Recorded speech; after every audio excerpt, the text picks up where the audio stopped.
Episode 91 to 100। अध्याय 91। Oven का stamina प्रशिक्षण। ग्वाक। ओवन के हमले से बचने में नाकाम रहने के बाद विलियम दर्द से कराहते हुए जमीन पर लौटने लगा। क्या दर्द हो रहा है? ओवन ने अपने हाथ में लकड़ी की छड़ी घुमाते हुए पूछा। दुर्भाग्यवश मेरा आपके किसी भी घाव को ठीक करने का कोई इरादा नहीं है। विलियम ने दांत पीसते हुए खुद को जमीन से उठाया। फिर उसने कुछ मीटर दूर पड़ी अपनी लकड़ी की छड़ी उठाए और उस बूढ़े आदमी की ओर मुड़ा जिसके चेहरे पर घमंडी मुस्कान थी। लाल बालों वाले लड़के को विश्वास नहीं हो रहा था कि ओवन जैसा बूढ़ा व्यक्ति आमने सामने की लड़ाई में माहिर हो सकता है। उसने सोचा था कि लाइफ मैगस तो सिर्फ एक सहायक पात्र है और उसने ओवन को बहुत कम आंका था। क्या हुआ? ओवन ने जम्हाई रोकते हुए पूछा। बस इतना ही। विलियम दहाड़ते हुए आगे बढ़ा। उसने थंडर के शिष्य की स्वर्गीय प्रेतवाद नामक गति तकनीक का उपयोग करते हुए ओवन के पीछे जाकर अपने द्वारा सीखी गई बिजली देवता युद्ध कला का प्रयोग किया। दिखावटी तो है पर कोई सार नहीं। ओवन ने लापरवाही से बैकहैंड शॉट मारा जिससे विलियम पीछे की ओर उड़ गया। नए पेशे सीखना बेशक अच्छा लगता है, लेकिन बिना किसी ठोस बुनियाद के यह मनोरंजन के लिए इस्तेमाल किया जाने वाला एक हुनर मात्र है। विलियम लड़खड़ाते पैरों से खड़ा हुआ और उसने खून थूककर जमीन पर गिरा दिया। उसने अपनी सारी ताकत अपने पैर में लगाई और एक बार फिर आगे बढ़ा। जब वह ओवन से कुछ ही मीटर दूर था तो वह तुरंत रुक गया और बूढ़े आदमी की पीठ के पीछे देखने लगा। नमस्कार श्रीमती सारा, विलियम ने मुस्कुराते हुए अभिवादन किया। अपनी पत्नी का नाम सुनकर ओवन पीछे मुड़कर देखने लगा। विलियम ने इस मौके का फायदा उठाकर उस बूढ़े पर छुपकर हमला कर दिया, लेकिन उसे ओवन की लकड़ी की लाठी का जोरदार वार झेलना पड़ा जो उसके सिर पर पड़ा और वह मुंह के बल जमीन पर जा गिरा। बढ़िया कोशिश। ओवन मुस्कुराया। लेकिन तुम्हें पता है ये सिर्फ बेवकूफों पर ही असर करता है। क्या तुम्हें लगता है कि मैं बेवकूफ हूं? विलियम दर्द से कराहते हुए नम आंखों से अपना सिर पकड़े बैठा था। ओवन मुस्कुराते हुए उसे देख रहा था। तभी उसने पाइप जलाकर पीना शुरू कर दिया। उसने बड़े ही बेफिक्री से ऐसा किया जिससे विलियम का दर्द और भी बढ़ गया। देखो नन्हे विल, समूह युद्धों के दौरान सबसे पहले निशाना आमतौर पर सहायक वर्ग के लोग ही बनते हैं, ओवन ने समझाया। ज्यादातर मामलों में वे ऐसा करने में सफल भी हो जाते हैं क्योंकि ये पेशेवर लोग अपनी रक्षा करने में कुशल नहीं होते। वे अपनी सुरक्षा के लिए दूसरों पर निर्भर रहते हैं। ओवन ने अपनी पाइप से कुछ और कश लिए और फिर अपनी बात जारी रखी। लड़ाई में सबसे पहले आपको अपने दल के समर्थकों को हराना होता है। जब तक वे आपके साथ हैं उनके समूह को हराना आपके लिए मुश्किल होगा। कभी कभी सबसे खतरनाक दुश्मन राक्षस नहीं बल्कि इंसान होते हैं। इंसानों से लड़ते समय दया नहीं दिखानी चाहिए। ओवन ने अपनी व्याख्या समाप्त की और पाइप को वापस अपने भंडारण कक्ष में रख दिया। मामूली घावों का इलाज करो, ओवन ने मंत्रोच्चार किया और प्रकाश की एक किरण ने विलियम को घेर लिया। उसका दर्द गायब हो गया और शरीर पर लगे घाव और चोटें भी ठीक हो गईं। बस एक ही समस्या थी, उसके कपड़े। ओवन के जोरदार वारों के कारण वे अभी भी फटे पुराने थे। अब क्या आप समझते हैं कि कुछ कौशलों को गहराई से समझे बिना केवल सीखना एक तरह का मजाक है? यदि आप एक मनोरंजनकर्ता बनना चाहते हैं तो आप जैसे हैं वैसे ही रहना ठीक है। लेकिन तुम्हारे पिताजी ने मुझसे तुम्हारी मदद करने की गुहार लगाई थी। मैं नहीं चाहता कि वो शिकायत करे और मुझसे कहे कि मैं तुम्हें बुनियादी बातें सिखाने में लापरवाही कर रहा हूं। लो, इसे पहन लो। ओवन ने लापरवाही से विलियम की ओर 2 कंगन फेंक दिए। उस छोटे लड़के ने दोनों कंगन पकड़े और अपनी बारीकी से जांच करने की क्षमता का उपयोग करते हुए उन्हें और अच्छे से देखा। योजक चिन्ह। उच्च श्रेणी के प्रशिक्षण कंगन। लोहार बारबातोस द्वारा गढ़ा गया ये कंगन प्रशिक्षण के उद्देश्य से बनाया गया था। यह एक सिसली सुनहरे शल्क वाले मगरमच्छ के शल्कों से बनी है। एक बार पहनने के बाद ब्रेसलेट का वजन 40 किलोग्राम 88 पाउंड बढ़ जाएगा।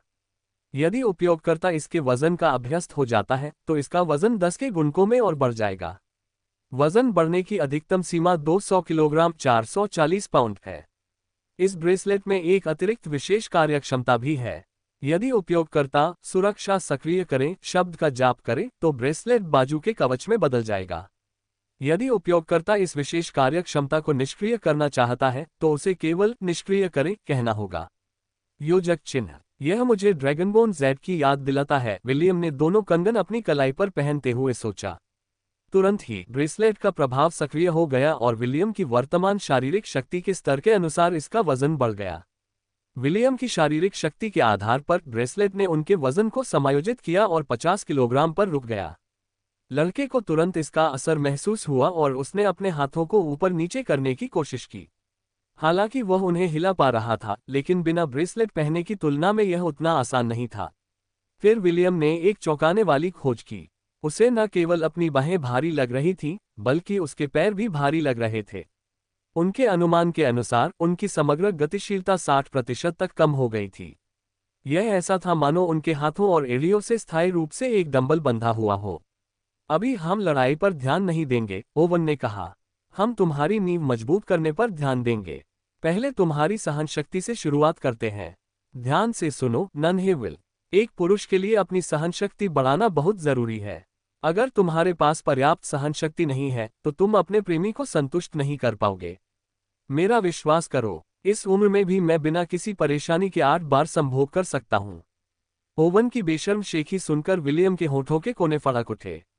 उसे किसी तरह ओवन की पत्नी सारा पर तरस आया कि उसे ऐसा लंपट बूढ़ा आदमी पति के रूप में मिला है। अपनी शारीरिक क्षमता बढ़ाने का सबसे आसान तरीका दौड़ना और तैरना है। हम अपनी मनोदशा के अनुसार बारी बारी से इन दोनों का अभ्यास करेंगे। फिलहाल लोम्ट नदी के चारों ओर 10 चक्कर लगाए। आप अभी से शुरू कर सकते हैं। विलियम ने दौड़ना शुरू करने से पहले कुछ गहरी सांसें लीं। 1 मिनट बाद उसकी दौड़ने की गति अचानक धीमी हो गई और वह हल्की जॉगिंग में बदल गई। 1 और मिनट बीतने के बाद उसने जॉगिंग करना बंद कर दिया और तेज चलने लगा। 2 मिनट बाद वह बहुत धीरे धीरे चल रहा था और जोर जोर से हौंफ रहा था। मुझे सहन करना होगा, विलियम ने धीरे धीरे एक एक कदम बढ़ाते हुए सोचा। अगली बार जब मैं उस किंग्सले लड़के को देखूंगा तो उसे मक्खी की तरह मार गिराऊंगा। विलियम उन लोगों से बदला लेने की भावना रखता था जिन्होंने उसके साथ अन्याय किया था। हालांकि उसने उस घमंडी जादूगर की हरकतों के बारे में कुछ नहीं कहा, फिर भी वह उसे सबक सिखाने के लिए बेताब था। बस तुम इंतजार करो, विलियम ने मुट्ठी भींच ली। जब मैं 7 साल बाद रेबेका से मिलने जाऊंगा तो मैं उसका 10 गुना एहसान चुकाना सुनिश्चित करूंगा। जेम्स और मोड्रेड ने लोन्ट के ऊपर स्थित पहाड़ी से विलियम को देखा। वे लड़के के अटूट साहस को महसूस कर सकते थे, जिससे उन्हें बहुत खुशी हुई। विंडकीपगढ़ की लड़ाई से लौटने के 1 सप्ताह बाद जेम्स ने ही बारबातोस से कंगन बनाने का अनुरोध किया था। उन्हें पहले से ही आभास था कि एक दिन विलियम उनसे अपने प्रशिक्षण में मदद मांगेगा। जब विलियम दोस्ताना द्वंद्व में किंग्सले के लड़के से हार गया तो जेम्स समझ गए कि वह समय निकट आ गया है। विलियम ने बताया था कि वह 5 साल तक जादू का इस्तेमाल नहीं कर पाएगा और जेम्स को लगा कि अपने पोते को जादू की नींव मजबूत करने में मदद करने का ये सही मौका है। पहले उसने ऐसा करने पर जोर नहीं दिया था क्योंकि विलियम को सेलिन द्वारा काले जादू का प्रशिक्षण दिया जा रहा था। विलियम, तुम इतने धीमे क्यों चल रहे हो? 8 साल की एक लड़की हौंफते हौंफते विलियम के बगल में उत्सुकता भरी निगाहों से चलते हुए बोली, क्या तुम्हें कहीं चोट लगी है? नहीं, मैं ठीक हूँ, विलियम ने हाँफते हुए जवाब दिया। विलियम के धीरे धीरे चलने से बच्चे इतने खुश हुए कि उन्हें लगा कि वह कोई खेल खेल रहा है। जल्द ही 12 साल से कम उम्र के बच्चों का एक समूह बहुत धीमी गति से विलियम के बगल में चलने लगा। विलियम उन बच्चों को देखकर असहाय होकर मुस्कुरा ही सका, जो उसे पृथ्वी पर छोड़े गए अपने छोटे भाई बहनों की याद दिला रहे थे। पता नहीं वे कैसी होंगी, विलियम ने सोचा। बैले, क्या वह अब भी मेरे बारे में सोचती है? विलियम ने इन विचारों को मन से हटाते हुए एक गहरी सांस ली। उसे अपना पूरा ध्यान अपने प्रशिक्षण पर केंद्रित करना था। और फिर वह लड़का चलता रहा, जबकि लोन्ट के बच्चे उसके बगल में हंसते रहे। लगता है वो ठीक है, मालकिन, ओलिवर ने अपनी जगह से कहा। विलियम उतना कमजोर नहीं है जितना आप सोचती हैं। बिल्कुल, वह कमजोर नहीं है, सेलिन ने जवाब दिया। समय समय पर उस पर नजर रखना। जैसी आपकी इच्छा, स्वामिनी। ओलिवर ने सिर हिलाकर सहमति जताई। वे दोनों जानते थे कि अपनी जादुई शक्ति के बिना विलियम को अपने जीवन के अगले 5 वर्षों में आने वाले खतरों से पार पाने के लिए अपनी शारीरिक क्षमताओं पर निर्भर रहना होगा। इसीलिए सेलिन चाहती थी कि ओलिवर विलियम की विष, श्राप और काले जादू के प्रति प्रतिरोधक क्षमता बढ़ाए। हालांकि दक्षिणी महाद्वीप में काले जादू पर प्रतिबंध था, लेकिन इसका मतलब यह नहीं था कि काले जादूगर भूमिगत छिप गए थे। कई लोग अब भी आम लोगों के बीच घूमते थे और सूक्ष्म तरीकों से अपनी जादुई शक्तियों का इस्तेमाल करते थे। वह आशा करती थी कि उसका इकलौता शिष्य शक्तिशाली बनेगा, न केवल उसके लिए बल्कि अपने लिए भी। अध्याय 92, शांत जंगल के अंदर, भाग 1। 232, 233, थियो ने गिनते हुए कहा। 234। विलियम ने एक और पुशअप पूरा करते हुए दांत पीस लिए। थियो उसकी पीठ पर बैठा था और सूरज धीरे धीरे पूरब से निकल रहा था। विलियम को ओवन के मार्गदर्शन में प्रशिक्षण शुरू किए 2 महीने हो चुके थे और उसके शरीर में वांछित बदलाव दिखने लगे थे। लाल बालों वाले लड़के ने सुबह का प्रशिक्षण फिर से शुरू करने से पहले कुछ क्षणों के लिए उगते सूरज को देखा। 250। थियो मुस्कुराया। सुबह का कोटा पूरा हो गया। शाबाश विल। थियो, क्या सिर्फ मुझे ही ऐसा लग रहा है या तुम हाल ही में थोड़े मोटे हो गए हो? विलियम ने अपने दोस्त के पीठ से उतरते ही पूछा। यहाँ सिर्फ तुम हो, थियो ने अपनी बाहों और कमर को फैलाते हुए जवाब दिया। अब जाओ, ओवन को इंतजार मत करवाओ। विलियम ने अपने दोस्त को अलविदा कहते हुए बेबसी से अपना सिर हिलाया। माँ, चलो चलते हैं। मीह। विलियम से कुछ ही दूरी पर लेटी हुई एला उठी और उसके बगल में दौड़ने लगी। दोनों दौड़ते हुए उस ओरोब्रो नदी की ओर बढ़े जो लोंट के मुख्य द्वार की रक्षा कर रही थी। फिलहाल विलियम की कलाई पर लगे ब्रेसेस का वजन 70 किलोग्राम 154 पाउंड था, लेकिन इससे उसे अपनी मंजिल तक पूरी रफ्तार से दौड़ने से कोई नहीं रोक पाया। पिछले 2 महीनों में ओवन ने उसे बहुत कुछ सिखाया था, जिसमें कुछ सांस लेने के व्यायाम भी शामिल थे, जिनसे उसे अपनी ताकत बनाए रखने में मदद मिली। जब वह ओरोब्रो नदी के पास पहुंचा तो उसने देखा कि ओवन विलियम का इंतजार करते हुए कॉफी पी रहा था। क्या तुम्हारा रूटीन पूरा हो गया? ओवन ने पूछा। हाँ, विलियम ने उसके सामने बैठते हुए उत्तर दिया। फिर उस छोटे लड़के ने अपनी प्लेट में कुछ सॉसेज और अंडे डाले और नाश्ता करने लगा। ओवन पूरब की ओर देखते हुए अपनी कॉफी पीता रहा। अभी तो सिर्फ 2 महीने ही हुए हैं, लेकिन तुम अपनी कलाई पर लगे ट्रेनिंग ब्रेसेस के आदी हो गए हो। विलियम ने ओवन की बातें सुनी और अपनी उपलब्धियों पर गर्व महसूस किया। यह आसान नहीं था। हर दिन उसे ऐसा लगता था मानो वह अपने कंधों पर एक बड़ा सा बैल ढो रहा हो। ओवन ने उसकी प्रगति देखी थी और उसके प्रदर्शन से काफी संतुष्ट था। चूंकि आपने एक लड़ाकू बनने की बुनियादी योग्यताएं पूरी कर ली हैं, अब आपके प्रशिक्षण को अगले चरण पर ले जाने का समय आ गया है, ओवन ने खाली कॉफी का कप मेज पर रखते हुए कहा। नाश्ता खत्म करने के बाद शांत जंगल के केंद्र में जाइए। आपका अगला प्रशिक्षक वहां आपका इंतजार कर रहा है। विलियम ने सिर उठाकर ओवन की ओर देखा। मुझे प्रशिक्षण देने वाले आप नहीं हैं। ओवन मुस्कुराया। तुम्हारे जैसे नखरेबाज को ट्रेनिंग देने के लिए मेरे पास ज्यादा खाली समय नहीं है। तुम्हारे दादाजी ने मुझसे सिर्फ तुम्हारी सहनशक्ति बढ़ाने और आने वाली ट्रेनिंग के लिए तुम्हारे शरीर को तैयार करने में मदद करने के लिए कहा था। विलियम ने भौहें चढ़ाईं, लेकिन फिर भी सिर हिलाया। मेरा नया प्रशिक्षक कौन होगा? मुझसे भी ज्यादा सख्त, ओवन ने जवाब दिया। वो कम बोलने वाला आदमी है, लेकिन उसका हुनर जबरदस्त है। विलियम, तुम्हें सावधान रहना चाहिए। वो संयम का मतलब नहीं जानता। विलियम ने सिर हिलाया। हर चीज के लिए धन्यवाद ओवन। आप मजबूत बनकर मुझे धन्यवाद दे सकते हैं, ओवन मुस्कुराया। मैं बूढ़ा हो रहा हूँ। अब नई पीढ़ी के लिए आगे बढ़कर हमारी जिम्मेदारियों को संभालने का समय आ गया है। किस तरह के बोझ? विलियम ने जिज्ञासा से पूछा। सुंदर युवतियों को संतुष्ट करने का बोझ तो है ही। ओवन ने विलियम को ऐसे देखा जैसे वह किसी मूर्ख को देख रहा हो। तुम्हें क्या लगा कि मैंने तुम्हारी सहनशक्ति बढ़ाने के लिए तुम्हें प्रशिक्षण दिया? अगर तुम उन जल्दी जल्दी वीर्य निकालने वालों में से हो जो 5 सेकंड भी नहीं रोक पाते, तो ये शर्मनाक होगा। विलियम ने दूध थूक दिया और खांसने लगा। लाल बालों वाला लड़का पूरी तरह भूल गया था कि ओवन अपनी प्रेम प्रसंग की कुशलता के बारे में डींगे हाँकने का शौकीन था। उसे यह सोचकर बहुत बुरा लगा कि बूढ़े ने उसे सिर्फ इसलिए प्रशिक्षित किया था ताकि वह जल्दीबाजी में वीर्यपात न कर दे। ये तो बस एक मजाक था, ओवन हंसते हुए बोला। लेकिन तुम्हारे अगले प्रशिक्षक के बारे में मैंने मजाक नहीं किया था। सावधान रहना विलियम। अगर तुमने अपने आसपास ध्यान नहीं दिया तो तुम्हारी जान भी जा सकती है।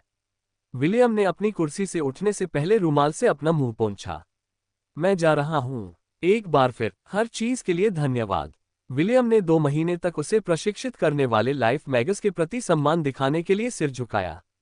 हालांकि यह अवधि छोटी थी, ओवन ने कठोर प्रशिक्षण के माध्यम से अपने शरीर को मजबूत बनाने में अच्छा काम किया। जाओ, ओवन ने हाथ से इशारा करते हुए उसे जाने का संकेत दिया। उसे इंतजार मत करवाओ। और हाँ एला, यही रहो। तुम्हें विलियम के साथ जाने की अनुमति नहीं है। मीह, तुम्हें भी अपना प्रशिक्षण शुरू कर देना चाहिए। क्या तुम विलियम की रक्षा नहीं करना चाहते? मीह, अच्छा। ओवन खड़ा हो गया। मेरे पीछे आओ। एला ने विलियम को प्यार से सहलाया और विलियम ने भी उसे थोड़ी देर के लिए गले लगाया, फिर दोनों अलग हो गए। उन दोनों को आपस में कुछ भी कहने की जरूरत नहीं थी। दोनों ही मजबूत बनना चाहते थे और यह इसके लिए एकदम सही मौका था। योजक चिन्ह लोंट के दक्षिण में 2 मील दूर साइलेंट फॉरेस्ट स्थित था। नाम से ही स्पष्ट है कि यह जंगल बेहद शांत था। इस जंगल में पक्षियों, जानवरों या कीड़ों की आवाज भी सुनाई नहीं देती थी। यह एक ऐसा जंगल था जहां पेड़ पौधों के अलावा कोई भी जीवित प्राणी नहीं था। विलियम पहले भी एक बार यहां आ चुका था जब जेम्स उसे विशेष जड़ी बूटियों की तलाश में लाया था। हालांकि इस जंगल में कोई जीवित जानवर या कीड़े मकोड़े नहीं थे, फिर भी यह वनस्पतियों से समृद्ध था और जंगली में उगने वाली दुर्लभ जड़ी बूटियों की खोज के लिए एक अच्छी जगह थी। ओवन ने उससे बताया था कि उसका प्रशिक्षक जंगल के केंद्र में उसका इंतजार कर रहा है, इसलिए विलियम ने सोचा कि उसे बस उस खुले मैदान की ओर जाना होगा जिसे लोंट के स्थानीय लोग होया कहते हैं। रास्ते भर विलियम को सिर्फ अपने कदमों की आहट सुनाई दी। किसी कारणवश इससे वह बेचैन हो गया। फिर ऐसा हुआ, हवा की सीटी की हल्की सी आवाज विलियम के कानों में गूंज रही थी। कुछ ही क्षणों बाद उसे अपनी पीठ में तेज दर्द महसूस हुआ। वह लड़खड़ाकर आगे गिरा और लगभग जमीन पर गिर ही गया था कि तभी एक और सीटी की आवाज उसके कानों में पड़ी। विलियम को समझ नहीं आ रहा था कि क्या हो रहा है, लेकिन सहज प्रतिक्रिया से उसका शरीर एक तरफ हट गया। उसी क्षण उसने देखा कि एक तीर उसके बाएं कंधे से कुछ ही इंच की दूरी से गुजरा। तीर पेड़ के तने से टकराकर उससे कुछ मीटर दूर जा गिरा। एक सरसरी नजर डालते ही विलियम ने पहचान लिया कि यह एक कुंद तीर है जिसका इस्तेमाल आमतौर पर खरगोश और गिलहरी जैसे छोटे जानवरों के शिकार के लिए किया जाता है। इससे पहले कि विलियम समझ पाता कि क्या हो रहा है, जंगल में सीटी की और भी आवाजें गूंज उठीं। लाल बालों वाला लड़का तुरंत एक पेड़ के पीछे छिप गया क्योंकि कई कुंद तीर उसकी छाल से टकराकर बेअसर होकर वापस उछल गए। तुम कौन हो? विलियम दहाड़ा। तुम मुझ पर हमला क्यों कर रहे हो? क्या तुम मेरे नए प्रशिक्षक हो? विलियम ने जवाब सुनने के लिए कान खड़े किए, लेकिन कोई जवाब नहीं आया। इसके बजाय उसने एक और सीटी सुनी, लेकिन इस बार यह अलग तरह की थी। चरवाहे ने अपने छिपने की जगह से हिलने की हिम्मत नहीं की क्योंकि उसे लगा कि जब तक वह वहीं रहेगा, वह सुरक्षित रहेगा। इसके बाद जो हुआ उससे वह गलत साबित हो गया। विलियम ने जिस पेड़ को ढाल की तरह इस्तेमाल किया था, वह उसकी आंखों के सामने फट गया और एक जोरदार धमाके की आवाज सुनाई दी। एक तीव्र ध्वनि उत्पन्न हुई और उसने उस छोटे लड़के को बिना कुछ समझे ही दूसरे पेड़ से टकरा दिया। विलियम को अपने पूरे शरीर में दर्द महसूस हो रहा था, लेकिन उसकी अंतरात्मा उसे भागने के लिए उकसा रही थी। उसने तुरंत अपनी गति तकनीक हेवनली फैंटम को सक्रिय किया, जिसे उसने थंडर के शिष्य से सीखा था। चरवाहे ने जंगल से भागने की योजना बनाई ताकि वह उस व्यक्ति से बच सके जो उस पर हमला कर रहा था। हालांकि अंधेरे में छिपा हमलावर ने उसे ऐसा करने नहीं दिया। कई धमाकों ने विलियम को लगभग 2 टुकड़ों में फाड़ दिया, जिससे वह अपने लक्ष्य तक नहीं पहुंच सका। कोई और विकल्प न होने पर विलियम ने दिशा बदल दी और जंगल के केंद्र की ओर भागा, जहां उसका प्रशिक्षक उसका इंतजार कर रहा होगा। उस दिन जंगल का सन्नाटा टूट गया जब विलियम अपनी जान बचाने के लिए भागा। जब भी उसे किसी भी तरह की आवाज सुनाई देती, चाहे वह सीटी हो या हल्की फुफकार, वह तुरंत पेड़ों के बीच से टेढ़े मेढ़े रास्ते से भागने लगता ताकि उन्हें ढाल की तरह इस्तेमाल कर सके। जैसे जैसे विलियम अपने गंतव्य के करीब पहुंचता गया, उसका भय और भी तीव्र होता गया। ऐसा लग रहा था मानो वह अभी भी साहस की परीक्षा में फंसा हुआ है और साइक्लोप्स से अकेले ही लड़ रहा है। बस इस बार बिना अपनी शक्तियों के। उस छोटे लड़के को समझ नहीं आ रहा था कि उसे ऐसा क्यों लग रहा है। वह अच्छी तरह जानता था कि उसका प्रतिद्वंदी एक इंसान है, फिर भी उसे ऐसा लग रहा था मानो वह किसी ऐसे विशालकाय राक्षस से लड़ रहा हो जो लंबी दूरी के हमलों में माहिर हो। आमतौर पर जंगल के केंद्र तक पैदल पहुंचने में केवल 2 घंटे लगते थे। हालांकि कई घंटे बीत चुके थे और विलियम अभी तक अपने गंतव्य तक नहीं पहुंचा था, बल्कि लगातार हमलों के कारण उसे बार बार भागना पड़ रहा था, जिससे वह दिशा का ज्ञान खो बैठा था। ये जाने बिना कि कौन सी दिशा कौन सी है, विलियम को अपने अज्ञात हमलावर के खिलाफ एक लंबी और थका देने वाली लड़ाई लड़ने के लिए मजबूर होना पड़ा। हालांकि इस लड़ाई में चरवाहा हार गया। अपनी वर्तमान परिस्थिति के कारण उसे अपनी शारीरिक क्षमताओं का भरपूर उपयोग करने के लिए विवश होना पड़ा। वह दौड़ा, कूदा, चकमा दिया, लुढ़का, उसने अपनी पूरी ताकत लगा दी ताकि उन तीरों से खुद को बचा सके जो मानो स्वयं जीवित प्रतीत होते थे। अंततः पश्चिम में सूर्य अस्त होते ही चारों ओर अंधेरा छा गया। विलियम बहुत थका हुआ और भूखा था। उसके पेट की गुड़गुड़ाहट की आवाज जंगल में गूंज रही थी। उसे कुछ खाने के लिए रुकने का समय नहीं मिला। वह बस इतना ही कर पाया कि अपनी अंगूठी में रखी पानी की बोतल से थोड़ा पानी पी लिया। हमले से बचने के लिए विलियम ने अपना सारा ध्यान अपनी सुनने की क्षमता पर केंद्रित कर लिया था और विभिन्न दिशाओं से आने वाले निर्दयी हमलों से बचने के अलावा उसे किसी और चीज की परवाह नहीं थी। इससे पहले कि उसे कुछ समझ आता, वह हौंफते हुए जमीन पर गिर पड़ा। उसका शरीर आखिरकार अपनी सीमा तक पहुंच गया था। उसने खुद को जमीन से उठाने की कोशिश की, लेकिन उसका शरीर हिलने से इनकार कर रहा था। तभी विलियम को हवा की सीटी की जानी पहचानी आवाज सुनाई दी और फिर अंधेरा छा गया और वह बेहोश हो गया। अध्याय 93 शांत जंगल के अंदर भाग 2। जब विलियम ने अपनी आंखें खोली तो उसने खुद को उसी जगह पर पाया जहां वह बेहोश हुआ था। फर्क सिर्फ इतना था कि उसके चेहरे से 1 मीटर की दूरी पर चमड़े का एक बोरा पड़ा था। दर्द से कराहते हुए उस छोटे लड़के ने बड़ी सावधानी से अपने शरीर को हिलाया और बैठने की कोशिश की। जब उसने चमड़े का थैला खोला तो उसे उसमें पानी की बोतल, बीफ जर्की और एक छोटी बोतल में स्वास्थ्यवर्धक दवा मिली। विलियम ने बड़ी तेजी से बीफ जर्की चट कर ली। वह भूखा था और उसने जर्की को ऐसे खाया मानो वह दुनिया की सबसे स्वादिष्ट चीज हो। खाना खत्म करने के बाद उसने फ्लास्क का आधा पानी पी लिया। उस छोटे लड़के ने अपने शरीर के दर्द को कम करने के लिए औषधि पीने से पहले कुछ मिनटों के लिए खुद को आराम करने दिया। मुझे रात बिताने के लिए कोई जगह ढूंढ लेनी चाहिए, विलियम ने अपने आसपास का जायजा लेते हुए सोचा। आराम करने के लिए जगह ढूंढना मुश्किल नहीं था, लेकिन लड़के को डर था कि उसका अज्ञात दुश्मन रात में उस पर हमला कर देगा। लाल बालों वाला लड़का इस संभावना से कांप उठा। विलियम मूर्ख नहीं था। चमड़े का बोरा देखते ही वह समझ गया कि उस पर हमला करने वाला ही उसके प्रशिक्षण के अगले चरण का जिम्मेदार है। अगर मैं 2 महीने पहले वाला होता तो शायद 10 मिनट भी नहीं टिक पाता, विलियम ने रात बिताने के लिए एक अच्छी जगह की तलाश करते हुए मन ही मन सोचा। उसे आखिरकार समझ आ गया था कि थका देने वाली लड़ाई में सहनशक्ति कितनी महत्वपूर्ण होती है। ओवन का प्रशिक्षण मेरी सहनशक्ति बढ़ाने के लिए था, विलियम ने सोचा। तो फिर इस प्रशिक्षण का उद्देश्य क्या है? विलियम ने बहुत देर तक सोचा, लेकिन उसके दिमाग में केवल एक ही कारण आया कि उसे खतरनाक स्थितियों पर प्रतिक्रिया करने के लिए अपनी इंद्रियों को तेज करने का प्रशिक्षण दिया जा रहा था। विलियम जहां लेटा था वहां से केवल 10 कदम ही चला था कि किसी चीज ने उसके सिर पर प्रहार किया और वह एक बार फिर बेहोश हो गया। रेंजर के कपड़े पहने एक आदमी अंधेरे से बाहर निकला और विलियम द्वारा गिराए गए चमड़े के बोरे को उठा लिया। उसने बेहोश लड़के को तिरछी नजर से देखा और फिर उदासीन भाव से चला गया। योजक चिन्ह धत्तेरे की, विलियम ने मन ही मन गाली दी। जंगल में प्रवेश किए हुए उसे 2 दिन हो चुके थे और उसकी स्थिति में कोई सुधार नहीं हुआ था, बल्कि वह और भी बदतर हो गई थी। जागने के बाद उसने अभी अभी पानी पिया ही था कि शांत जंगल की खामोशी में एक धीमी सी फुफकार सुनाई दी। कई तीर अलग अलग दिशाओं से आए और सभी तीर उसी की ओर निशाना साध रहे थे। विलियम ने अपनी गति बढ़ाई और बाएं, दाएं और बीच में हटकर तीरों से बचने की कोशिश की, लेकिन तीर उसका पीछा करते रहे। इस बार तीर सचमुच मिसाइलों की तरह उसका पीछा कर रहे थे। चाहे वह कितनी भी कोशिश कर ले, वे बार बार वापस आते ही रहते थे। धत्तेरे की, विलियम ने अनगिनत बार अपशब्द कहे और तीरों को रोकने के लिए अपनी छड़ी बुलाई। उसकी बचाव क्षमता सक्रिय हो गई और उसने कुछ तीरों को मोड़ दिया, लेकिन हर बार ऐसा करने पर वह पीछे की ओर धकेल दिया गया। तीर आश्चर्यजनक रूप से मजबूत थे और किसी कठोर धातु से बने प्रतीत होते थे। यदि उसने अपनी लाठी को कसकर न पकड़ा होता तो वह शायद अब तक उसके हाथ से छूट चुकी होती। फिर दिन भर चूहे बिल्ली का खेल चलता रहा और सूरज पूरी तरह से निकलने पर ही कुछ राहत मिली। विलियम खाने पीने की कमी के कारण थकान से लगभग बेहोश हो गया था। ऐसा लग रहा था कि बिल्ली ने चूहे को इसलिए छोड़ दिया था ताकि उसे कुछ खाने पीने को मिल जाए। विलियम ने दांत पीसते हुए पेड़ पर चढ़कर उसकी शाखाओं से कुछ फल तोड़ने शुरू किए।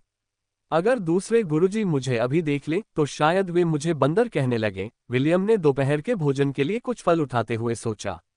योजक चिन्ह सेलिन के घर में कहीं ओलिवर अपनी चौकी पर बैठा हुआ था, तभी उसे छींक आ गई। वो नन्हा बंदर विलियम जरूर मेरे बारे में सोच रहा होगा, ओलिवर बुदबुदाया। काश वो अभी तकलीफ झेल रहा हो। पैरे मनकी ने अपनी आंखें बंद की और फिर से सो गया। ओवन ने सेलिन को पहले ही बता दिया था कि विलियम साइलेंट फॉरेस्ट में गहन जीवन रक्षा प्रशिक्षण ले रहा है। ओलिवर भी इसमें शामिल होने के लिए बहुत उत्सुक था, लेकिन सेलिन ने उसे मना कर दिया। वह अनिच्छा से ही अपनी मालकिन के आदेश का पालन कर सका और प्रार्थना करता रहा कि विलियम की पीड़ा दिन प्रतिदिन बढ़ती जाए। योजक चिन्ह 1 महीना बीत गया और सिर से पैर तक धूल से सना हुआ एक बदहाल जंगली लड़का उस शिकारी से बचने के लिए पेड़ों की शाखाओं पर कूदता फांदता रहा जो इतने समय से उसे परेशान कर रहा था। लगातार उत्पीड़न के अलावा विलियम अपने कानों में लगातार बजने वाली आवाज़ों से भी परेशान था। ये आवाज़ें अक्सर उसे तब सताती थीं जब हमलावर द्वारा हमला बंद करने के बाद सन्नाटा छा जाता था। पहले उसे लगता था कि ओवन की ट्रेनिंग बहुत कठिन थी, लेकिन अब जो वह झेल रहा था उसके सामने वह कुछ भी नहीं था। दिन में 2 बार खाना खाने और रात को जबरदस्ती बेहोश किए जाने के अलावा उसका पूरा दिन उसे तंग करने वाले किसी भी व्यक्ति से बचने की कोशिश में ही बीतता था। कई बार ऐसा हुआ कि वह तंग आ गया और भागने के बजाय तीरों की दिशा में दौड़ पड़ा। हालांकि हर बार ऐसा करने पर भी वह अपने हमलावर को ढूंढ नहीं पाया। कई बार तो उसका मन करता था कि सब कुछ छोड़ दे और खुद को तीरों से घायल होने दे, लेकिन उससे भी उसे कोई फायदा नहीं हुआ। कुंद तीरों पर एक बहुत ही शक्तिशाली पदार्थ लगा होता था जिससे असहनीय दर्द होता था। दर्द इतना तेज होता था कि उसे लगता था जैसे वह मर जाएगा। एक बार इसका अनुभव करने के बाद विलियम ने खुद को एक बार भी चोट लगने नहीं दी और केवल भागने पर ध्यान केंद्रित किया।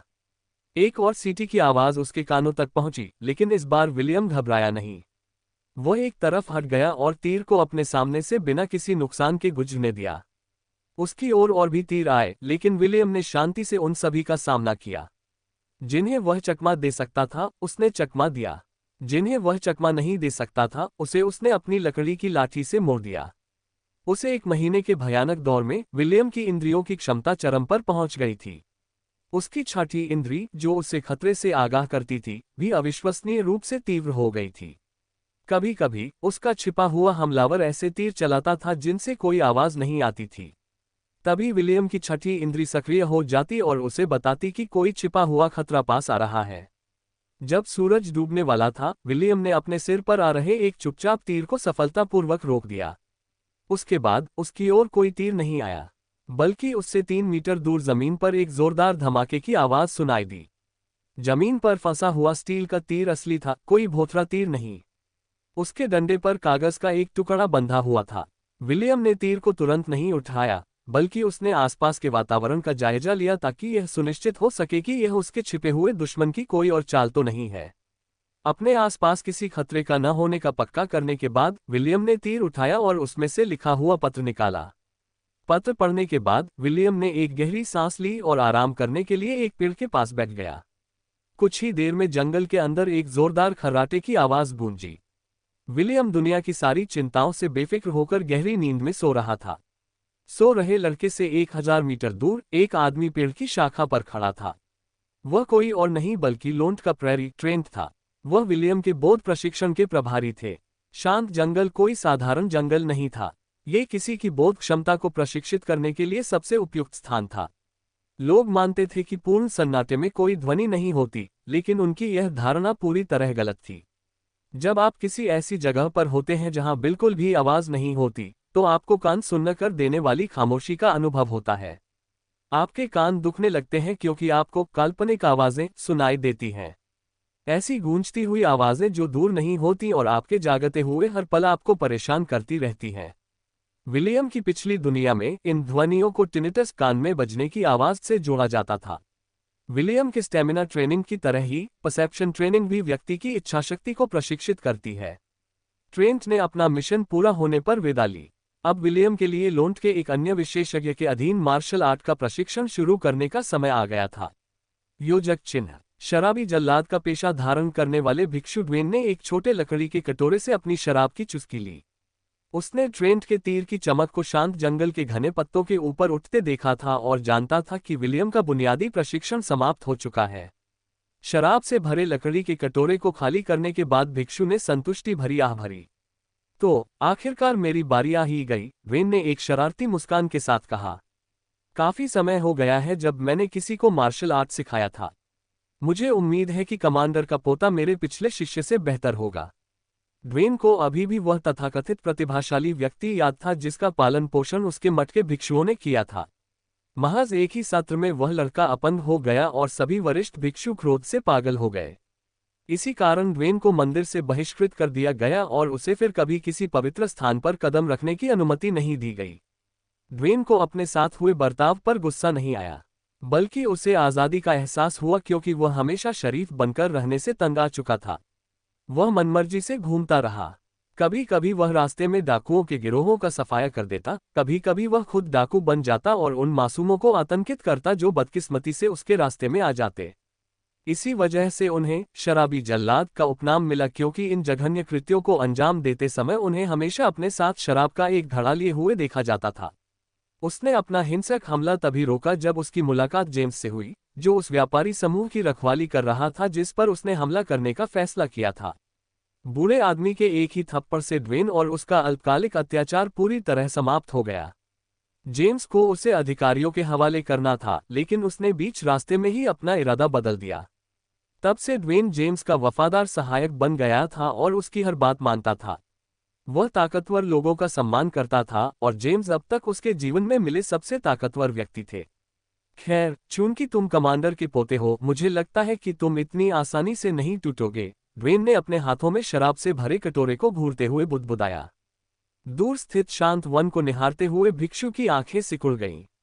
वह हमेशा से यह जानना चाहता था कि शिष्य होने का अनुभव कैसा होता है। ड्वेन जानता था कि विलियम पहले से ही सेलिन का शिष्य था, इसलिए उसने उसे अपना शिष्य बनाने का विचार छोड़ दिया था। हालांकि वह अब भी अपने कमांडर के पोते को अपना ज्ञान देने के लिए उत्सुक था। उसे यह आभास था कि विलियम भविष्य में कुछ बड़ा हासिल करेगा और वह उस भविष्य का हिस्सा बनना चाहता था। अध्याय 94, ड्वेन का मार्शल आर्ट प्रशिक्षण भाग 1। विलियम रात के सन्नाटे में शांत जंगल में भटक रहा था। उसके लिए रात और दिन में कोई खास फर्क नहीं था, क्योंकि उसके पास अंधकार दृष्टि की शक्ति थी। उसके बड़े चचेरे भाई मैथ्यू ने उसे तारों की मदद से दिशाएं ढूंढना सिखाया था। उसकी योजना क्या थी? जंगल के केंद्र में जाना, जहां उसकी मुलाकात उसके अगले प्रशिक्षक से होगी। कुछ देर बाद वह जंगल के बीचों बीच स्थित झील पर पहुंचा। उस लड़के ने अपने फटे पुराने कपड़े उतार दिए और अपने शरीर पर जमी गंदगी को साफ करने के लिए पानी में कूद गया। सन्नाटे ने उसे अपनी गिरफ्त में ले रखा था और उसके कानों में रहस्यमयी आवाजें गूंजती रहीं। जंगल में 1 महीना बिताने के बाद विलियम को असहनीय सन्नाटे की आदत हो गई थी। हालांकि आधे एल्फ होने के कारण उसकी सुनने की क्षमता दूसरों की तुलना में कहीं अधिक तीव्र थी। उसकी मौजूदा हालत की वजह से उसे कभी कभी चक्कर और मतली महसूस होती थी। जब ट्रेंट उसका पीछा कर रहा था, तब विलियम को इस तकलीफ से अभ्यस्त होने में कुछ दिन लगे थे। खामोशी भी उसे असंतुलित महसूस कराती थी। ऐसा लगता था मानो वह अपने शरीर को ठीक से हिला डुला नहीं पा रहा हो। कंगनों के लगातार बढ़ते वजन को ध्यान में रखते हुए विलियम को लगता था कि वह हमेशा असंतुलन की स्थिति में रहता है। झील की सतह पर तैरते हुए उस छोटे लड़के ने तारों को देखते हुए आह भरी। ये तारे वाकई उन तारों से बहुत अलग हैं जिन्हें मैंने धरती पर देखा था, विलियम ने सोचा। फिर भी ये दुनिया खूबसूरत है। विलियम ने आकाश में लटके 2 चंद्रमाओं को देखा। उनमें से बड़ा एनार नीले रंग का था, दूसरा आर्टेम हल्के बैंगनी रंग का था। मैथ्यू के अनुसार जब दुनिया अभी नई ही थी, तब हेस्टिया के देवताओं के बीच एक भयंकर युद्ध छिड़ा था। युद्ध इतना भीषण था कि सूर्य देव लियाने समेत कई देवता मारे गए। सूर्य देव की मृत्यु के साथ ही संसार का प्रकाश मिट गया और हेस्टिया शाश्वत अंधकार में डूब गई। तब देवताओं को अपनी गलती का एहसास हुआ।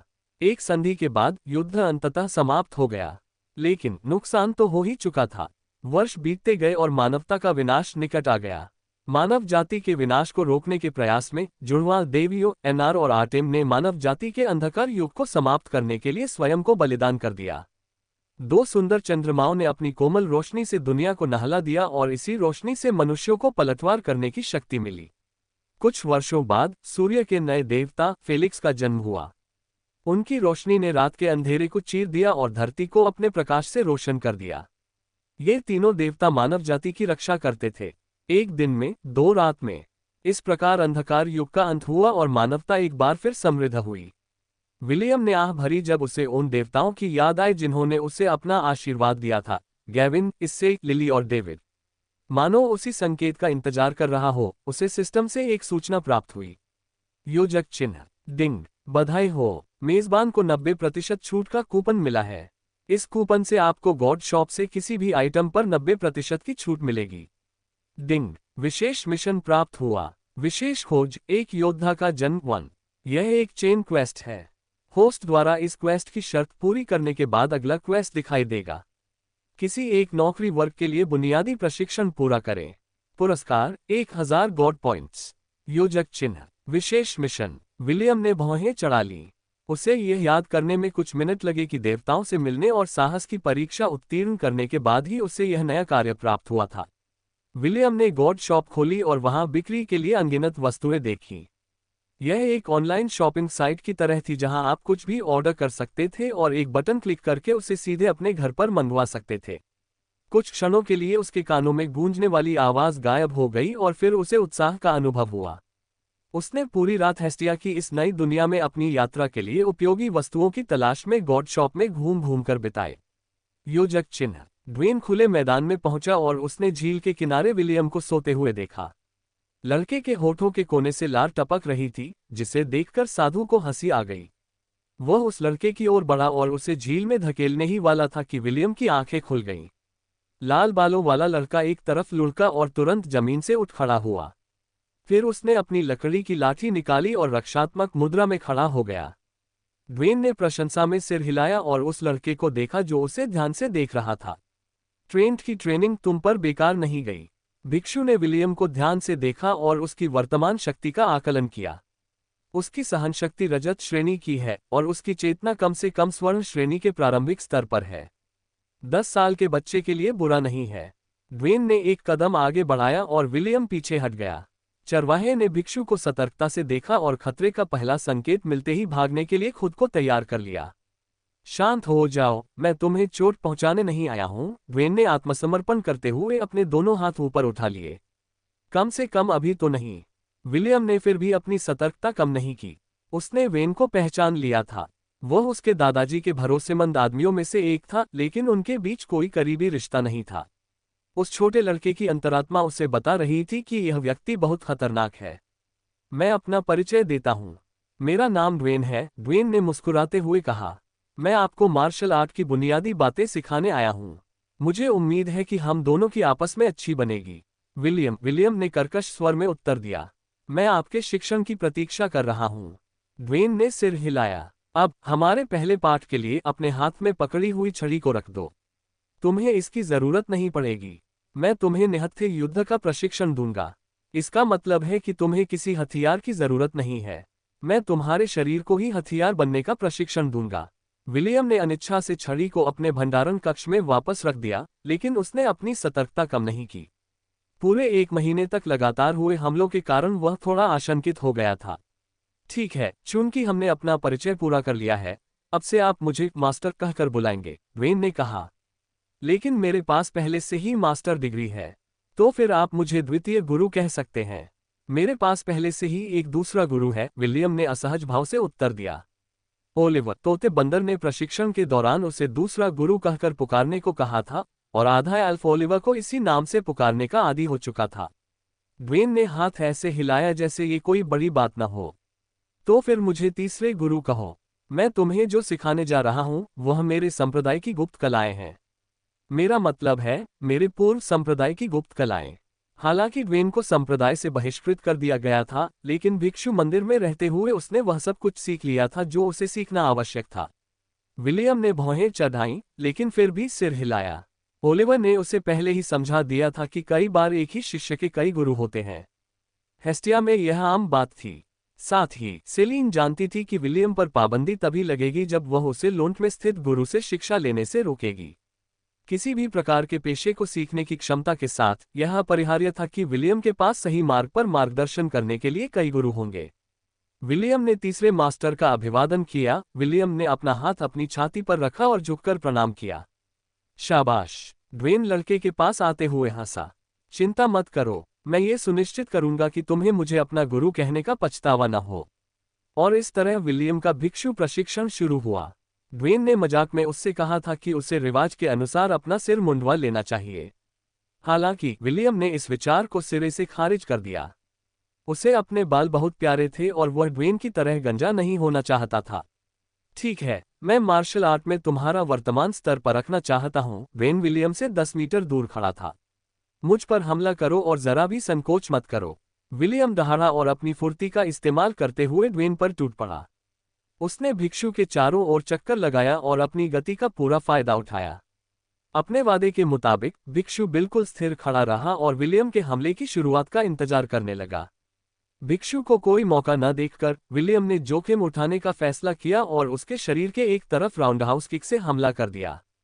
हैरानी की बात यह थी कि ड्वेन ने न तो उसके हमले को रोका और न ही उससे बच पाया। उसका हमला सीधे भिक्षु की कमर पर लगा। ड्वेन ने विलियम की ओर देखा और भौहें चढ़ा लीं। क्या यही तुम्हारा सबसे शक्तिशाली हमला है? हाँ, विलियम ने उत्तर दिया। उसने भिक्षु की ओर देखा ताकि यह जान सके कि वह अपने शरीर के दर्द को बस सह रहा है या नहीं। हालांकि विलियम उतना बलवान नहीं था, फिर भी उसकी लात इतनी शक्तिशाली थी कि एक जिन को कुछ मीटर तक जमीन पर घसीटते हुए भेज सके। हाँ, ये ठीक नहीं है, ड्वेन ने अपने गंजे सिर को खुजाते हुए कहा। तुम बहुत कमजोर हो, तुम्हारा हमला बेअसर है और बहुत सारी हरकतें बेकार जाती हैं। ये ठीक नहीं है, मुझे तुम्हें बुनियादी बातें सिखानी होंगी। भिक्षु के निराश चेहरे को देखकर विलियम को लगा कि वह असफल हो गया है, लेकिन उसे यह नहीं पता था कि यह ड्वेन की बनाई हुई रणनीति थी ताकि विलियम उसे गंभीरता से ले ले। चिंता मत करो, जब तक मैं तुम्हारा प्रशिक्षण पूरा करूंगा तुम खुद को पहचान भी नहीं पाओगे, ड्वेन ने उसे भरोसा दिलाया। चलो शुरू करते हैं। पहले मैं तुम्हें सही तरीके से मुक्का मारना सिखाऊंगा। मैं पहले करके दिखाऊंगा, मुझे ध्यान से देखना। विलियम ने अपनी आंखें सिकोड़ी और ड्वेन के हावभाव पर पूरा ध्यान केंद्रित किया। यह देखकर कि लड़का उसकी हरकतों को देख रहा है, भिक्षु ने एक जोरदार मुक्का मारा। भिक्षु का मुक्का इतना धीमा था कि विलियम उसे ध्यान से देख सका। वह समझ गया कि उसके नए गुरु ने उसे मुक्के मारने का सही तरीका सिखाने के लिए जानबूझकर अपनी गति सीमित रखी थी। अचानक झील के केंद्र से एक जोरदार धमाका हुआ। पानी में तेज उछाल आया और उससे उत्पन्न हुई फुहार में विलियम पूरी तरह भीग गया। अब तुम्हारी बारी है, ड्वेन मुस्कुराते हुए बोला। सबसे पहले हमें तुम्हारी लचीलेपन को बेहतर बनाने पर काम करना होगा। लचीलापन? विलियम ने उलझन में पूछा। मुक्के न मारना। विलियम अपने नए गुरु के सिखाने के तरीके से दंग रह गया। इतना जबरदस्त मुक्का देखकर लाल बालों वाला लड़का उनकी तरह मुक्के मारने का अभ्यास करने के लिए बेताब हो गया। उसे यह नहीं पता था कि यह ड्वेन की एक और चाल थी ताकि विलियम भिक्षु प्रशिक्षण में दिलचस्पी ले सके। जब तुम छोटी बच्ची की तरह मुक्के मारते हो तो हमें मुक्केबाजी का अभ्यास क्यों करना चाहिए? ड्वेन ने उसे ऐसे देखा जैसे वह बेवकूफ हो। चलिए पहले बुनियादी बातों से शुरू करते हैं। लचीलापन और संतुलन का अभ्यास। जब तुम मेरे दिए गए अभ्यासों में माहिर हो जाओगे तब हम मुक्केबाजी पर आगे बढ़ेंगे। अध्याय 95, ड्वेन का मार्शल आर्ट प्रशिक्षण भाग 2। विलियम दो लकड़ी के खंभों पर घोड़े की मुद्रा में खड़ा था और हाथों में एक लट्ठा पकड़े हुए था, उसके दांत भींचे हुए थे। वह 5 घंटे से इसी स्थिति में था और उसके शरीर से पसीना बह रहा था। पहले तो उसे लगा कि यह प्रशिक्षण आसान होगा, लेकिन हकीकत ने दिखाया कि यह उसकी सोच से कहीं ज्यादा कठिन था। ड्वेन उससे कुछ ही दूरी पर बैठा लकड़ी के कटोरे में शराब पी रहा था। जमीन पर एक भाला निकला हुआ था जो विलियम के छोटे भाई की ओर निशाना साधे हुए था। जैसे ही विलियम अपनी जगह से हिलता या अपना शरीर नीचे करता, भाला उसे भेद देता और लाल बालों वाले उस लड़के का नपुंसक बनने का कोई इरादा नहीं था। इसी वजह से उसने दांत पीसकर अपना सारा ध्यान संतुलन बनाए रखने पर केंद्रित कर दिया। हर गुजरते दिन के साथ लकड़ी का वजन बढ़ता गया। विलियम की आंखों से आंसू बह रहे थे क्योंकि वह हर दिन का प्रशिक्षण सह रहा था। वह अब भी एक प्रेमिका चाहता था, इसलिए लिटिल विलियम को यहां खोना उसके लिए नामुमकिन था। 3 सप्ताह बाद ड्वेन को लगा कि अब उसके प्रशिक्षण के अगले चरण में जाने का समय आ गया है। लाल बालों वाले लड़के को लगा कि उसकी यातनाएं खत्म हो गई हैं, लेकिन एक और दौर शुरू हो गया। भिक्षु ने विलियम को आदेश दिया कि वह उसकी पीठ पर बैठा रहे और झील के चारों ओर 20 चक्कर लगाए। एक और सप्ताह बीतने के बाद ड्वेन ने अपने प्रशिक्षण कार्यक्रम में फिर से बदलाव किया।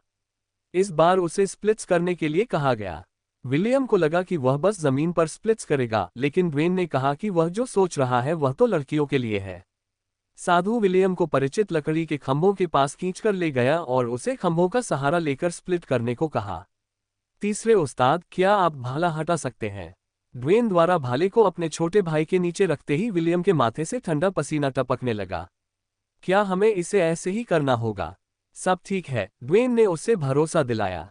चिंता मत करो, अगर तुम्हारे छोटे भाई को चाकू लग जाए तो मैं तुम्हें लेकर लॉन्ट भाग जाऊंगा और ओवन से दिखाऊंगा।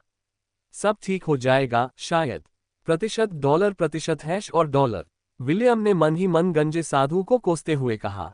अगर छोटा विलियम घायल हो गया और ठीक नहीं हो पाया तो वह अपनी आखिरी सांस तक ड्वेन से लड़ने के लिए तैयार था। योजक चिन्ह। 2 महीने का प्रशिक्षण बीत गया और विलियम को हर दिन अपने शरीर में लचीलापन बढ़ता हुआ महसूस होने लगा।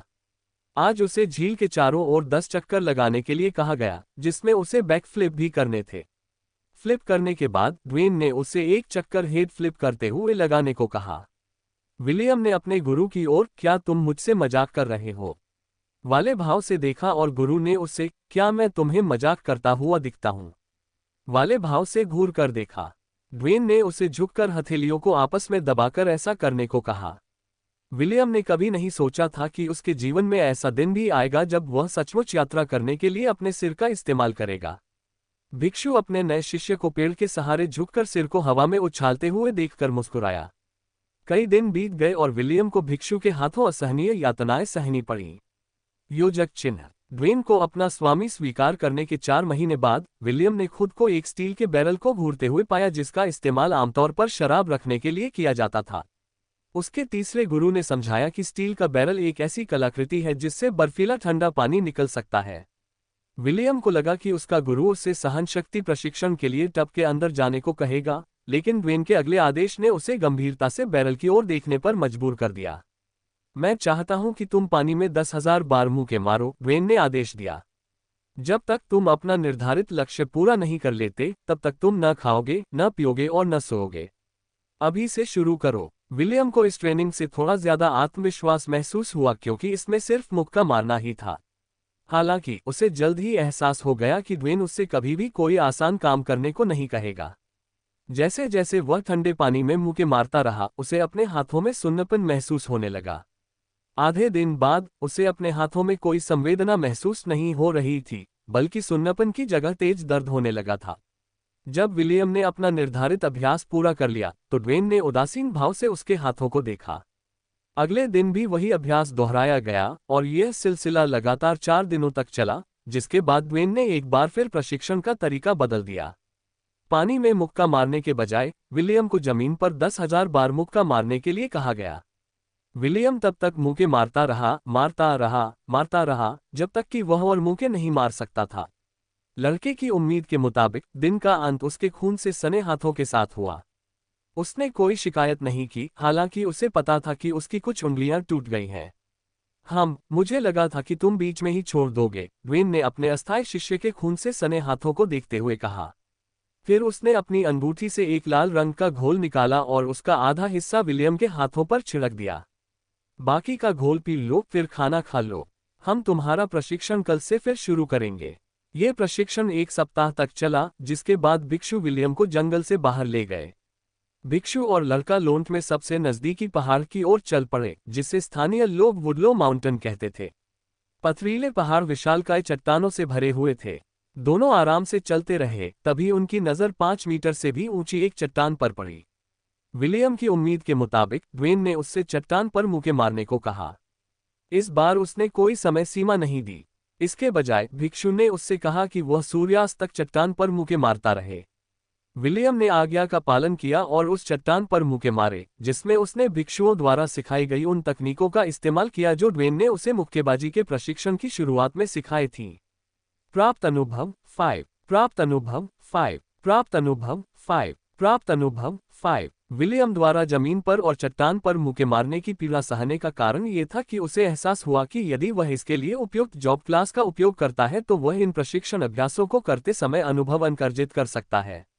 उसे यह सलाह सिस्टम ने दी थी और विलियम हर मुक्के के साथ और भी ज्यादा प्रेरित होता गया। उसे अब इस बात की परवाह नहीं थी कि उसके शरीर से खून बहेगा या हड्डियां टूटेंगी, क्योंकि वह जानता था कि ड्वेन उसे अपाहिज नहीं होने देगा। इसके अलावा प्रशिक्षण शुरू करने के समय की तुलना में अब उसकी मुट्ठियां पहले से कहीं अधिक मजबूत हो गई थीं। विलियम को पूरा विश्वास था कि उनकी मुट्ठियों की ताकत टूटने की कगार पर पहुंचने से पहले ही वह काफी अनुभव अंक हासिल कर लेगा।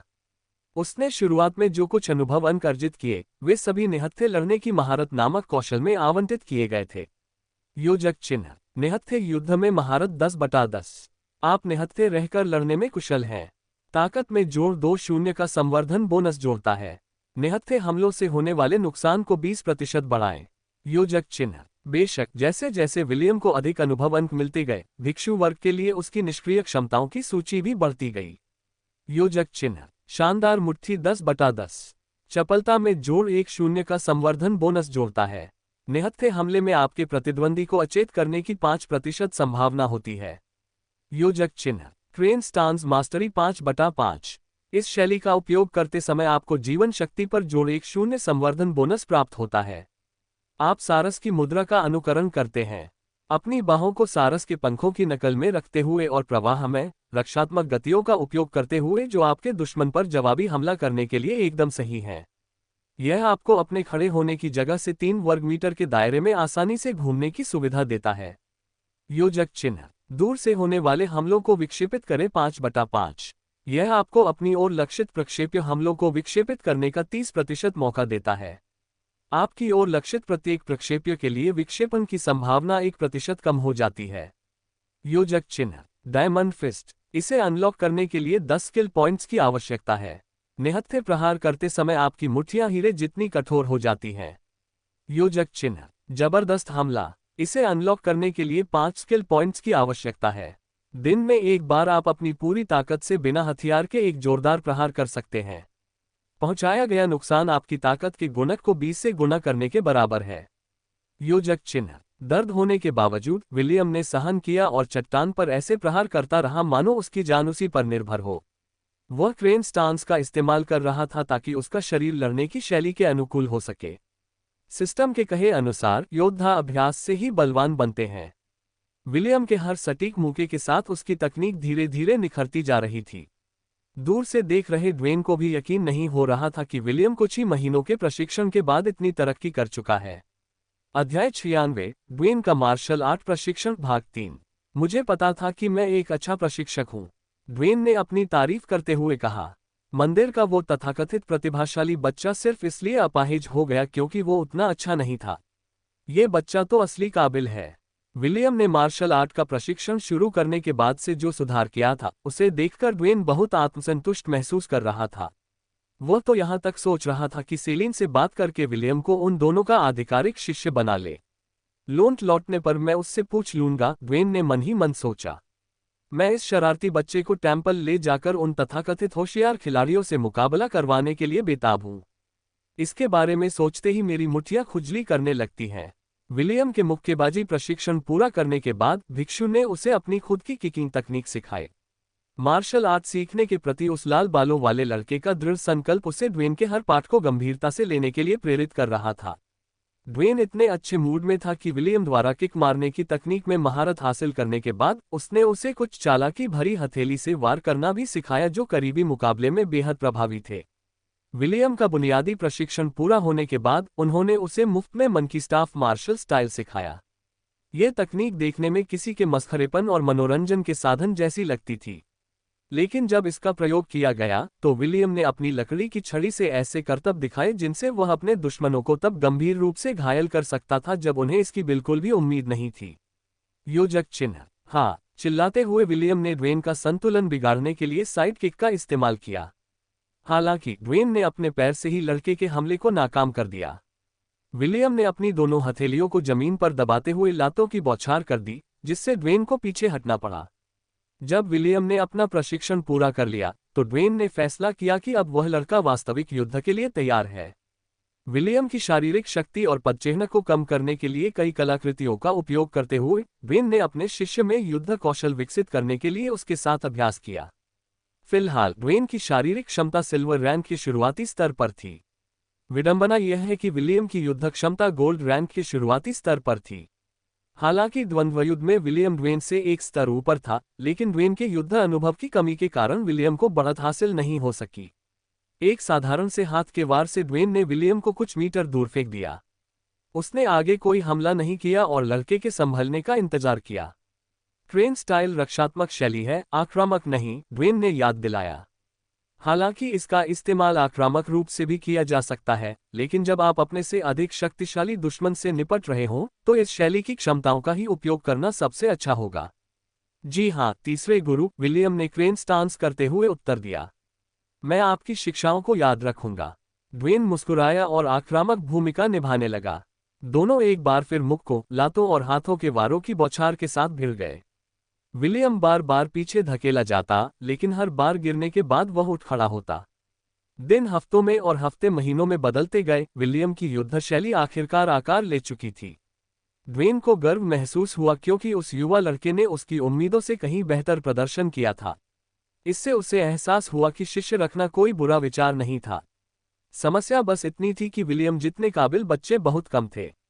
मुझे उम्मीद है कि सेलिन मेरी बात मान जाएगी, ड्वेन ने आह भरी। शायद मैं उसे कलाकृतियों या खजानों से रिश्वत दे सकूं। मैं सचमुच चाहता हूं कि विलियम मेरा आधिकारिक शिष्य बन जाए। किसी शिष्य के दो या कई गुरु होना कोई अनोखी बात नहीं है।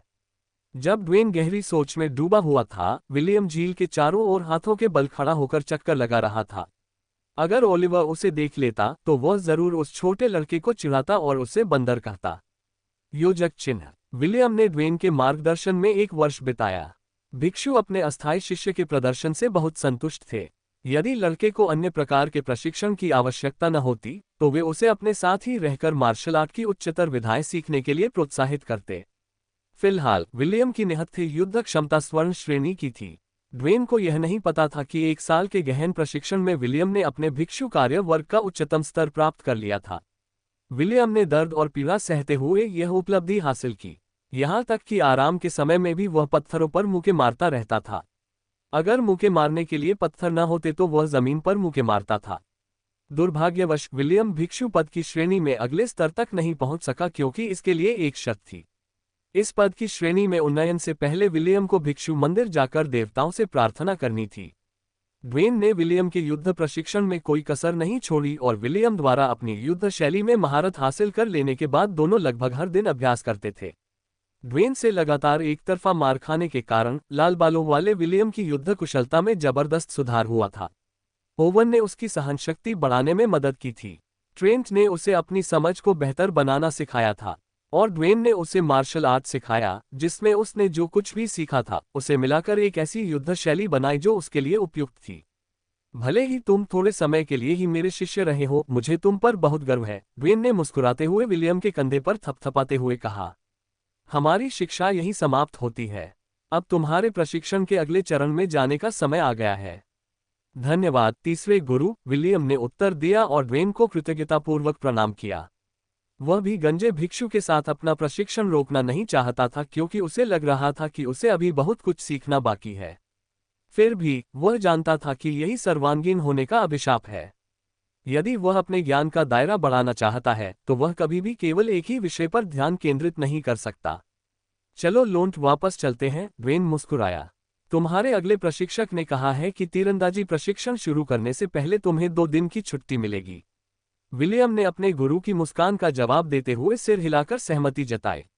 लड़का उत्सुकता से लोंट की ओर देखने लगा। वह अगले प्रशिक्षण सत्र का बेसब्री से इंतजार कर रहा था। अध्याय 97 लक्ष्य को भेदना भाग 1। मुझे बिग ब्रदर कहो, विलियम ने धीरे से कहा। बिग ब्रदर, मुझे दादाजी कहो, जेम्स ने प्यार से कहा। दादाजी, उत्तर मिलने के बजाय उस छोटे लड़के और बूढ़े व्यक्ति ने एक बच्चे के गुड़गुड़ाने की आवाज सुनी। क्या आपने सुना दादाजी? विलियम ने गर्व भरे भाव से पूछा। ईव ने मुझे भाई कहा। नहीं, तुम बेवकूफ हो, जेम्स ने खंडन किया। साफ तौर पर उसने दादाजी कहा था। ये भाई है। दादाजी, ठीक है, झगड़ा मत करो, अन्ना ने झुंझलाहट में कहा। अगर तुम दोनों इस तरह बहस करते रहे तो ईव डर जाएगी। एना अपनी गोद में एक बच्ची को लिए विलियम और जेम्स को डांट रही थी। विलियम के प्रशिक्षण के दौरान ही एना ने बच्ची को जन्म दिया था और यह पहली बार था जब वह लड़का अपनी चचेरी बहन को देख रहा था। विलियम बच्चों को संभालने में बहुत कुशल था क्योंकि अनाथालय में यह उसका एक कर्तव्य था। अपने चचेरे भाई की प्यारी नीली आंखों को अपनी ओर देखते हुए देखकर उस छोटे लड़के का दिल पिघल गया। चाची, क्या मैं ईव को गोद में ले सकता हूँ? विलियम ने विनती की। मैं वादा करता हूँ कि मैं सावधान रहूंगा। क्या आपको बच्चे को गोद में लेना आता है? अन्ना ने पूछा। हाँ, ठीक है। यह अच्छी बात है कि वह अपनी चचेरी बहन को जल्द से जल्द जान पाएगी। जब अन्ना ने ईव को विलियम को सौंपा तो नन्ही बच्ची का चेहरा ऐसा सिकुड़ गया मानो वह रोने ही वाली हो। सौभाग्य से लाल बालों वाले लड़के ने पहले ही इस स्थिति का अनुमान लगा लिया था और उसने गुनगुनाते हुए बच्ची को अपनी बाहों में हल्के से झुलाया। ईव ने अपनी बड़ी चचेरी बहन की ओर देखा और गुटरगू करने लगी। विलियम खुद को रोक नहीं पाया और बच्ची के माथे पर चुंबन कर दिया। फिर वह गुनगुनाते हुए हल्के हल्के अगल बगल झूलने लगा। कुछ ही देर में ईव विलियम की बाहों में गहरी नींद में सो गई, जिससे अन्ना और जेम्स आश्चर्यचकित रह गए। मुझे नहीं पता था कि आप बच्चों को संभालने में इतने माहिर हैं, अन्ना ने मुस्कुराते हुए कहा। ईव को उसकी चाची को सौंपते हुए विलियम ने बस मुस्कुरा दिया। वह उन्हें ये बता ही नहीं सकता था कि शिशुओं और छोटे बच्चों को संभालने का उसे जीवन भर का अनुभव है। मैं अपनी ट्रेनिंग पूरी करने के बाद फिर तुम्हारे साथ खेलने आऊंगा, ईव। विलियम ने अपने दादा और चाची को अलविदा कहने से पहले बच्ची के गाल पर चुंबन किया। योजक चिन्ह। आज वह दिन था जब उसकी मुलाकात उसके अगले प्रशिक्षक से होनी थी और उसे उस घाटी में जाने के लिए कहा गया था जहां बकरियां आमतौर पर चरने जाती थीं। जब वह अपने गंतव्य पर पहुंचा तो उसके सामने एक जाना पहचाना दृश्य प्रकट हुआ। सैकड़ों भेड़ें और बकरियां चरागाह में चर रही थीं और चरवाहे उनकी देखभाल कर रहे थे। उसकी नज़र अनायास ही अपने झुंड को ढूंढने लगी, लेकिन उसे उनमें से कोई भी नजर नहीं आया। वे अपने सामान्य स्थान पर नहीं थे और विलियम उन्हें कहीं भी नहीं ढूंढ पाया। क्या आप अपने झुंड की तलाश कर रहे हैं? जॉन मुस्कुराते हुए उसके पास आया। हाँ, विलियम ने उत्तर दिया। अंकल जॉन, वे कहाँ हैं? वे अभी प्रशिक्षण ले रहे हैं। जॉन मुस्कुराया। तो क्या आप जाने के लिए तैयार हैं? विलियम ने सहमति में सिर हिलाया। मुझे हमारी कक्षाओं का इंतजार रहेगा, अंकल जॉन। मैं भी, जॉन ने विलियम के कंधे पर थपथपाते हुए हंसते हुए कहा। फिर उसने आसमान की ओर देखा जहां एक बाज उनके चारों ओर चक्कर लगाता हुआ दिखाई दे रहा था। ब्लिट्ज, चलो चलें। जैसे ही बाज का आकार बढ़ा और वह जमीन की ओर उड़ने लगा, एक तीखी चीख हवा में गूंज उठी। कसकर पकड़ो, जॉन ने विलियम की कमर पकड़ते हुए कहा और हवा में उछल गया। वे बाज की पीठ पर एकदम सही तरीके से उतरे। विलियम ने इससे पहले कभी किसी उड़ने वाले जानवर की सवारी नहीं की थी और इससे उसे थोड़ी घबराहट हो रही थी। उसकी प्रतिक्रिया देखकर जॉन ने कुछ नहीं कहा और बस उस छोटे लड़के के शरीर को सहारा दिया, जबकि बाज अपने शक्तिशाली पंखों को फड़फड़ाते हुए आसमान में ऊंचाई पर उड़ गया। क्या तुम्हें पता है तुम्हारा अगला पाठ क्या है? जॉन ने मजाकिया लहजे में पूछा। नहीं, विलियम ने घबराकर जवाब दिया। क्या इसका उड़ने से कुछ लेना देना है? खैर, बिल्कुल नहीं, ये तो गिरने के बारे में ज्यादा है। जॉन मुस्कुराया। विलियम का शरीर कांप उठा और वह तुरंत जॉन के शरीर से ऐसे चिपक गया जैसे कोई जोक जो छोड़ना नहीं चाहती हो। जॉन ने लड़के के सिर पर हाथ फेरते हुए हंसते हुए कहा, मैं तो बस मजाक कर रहा था।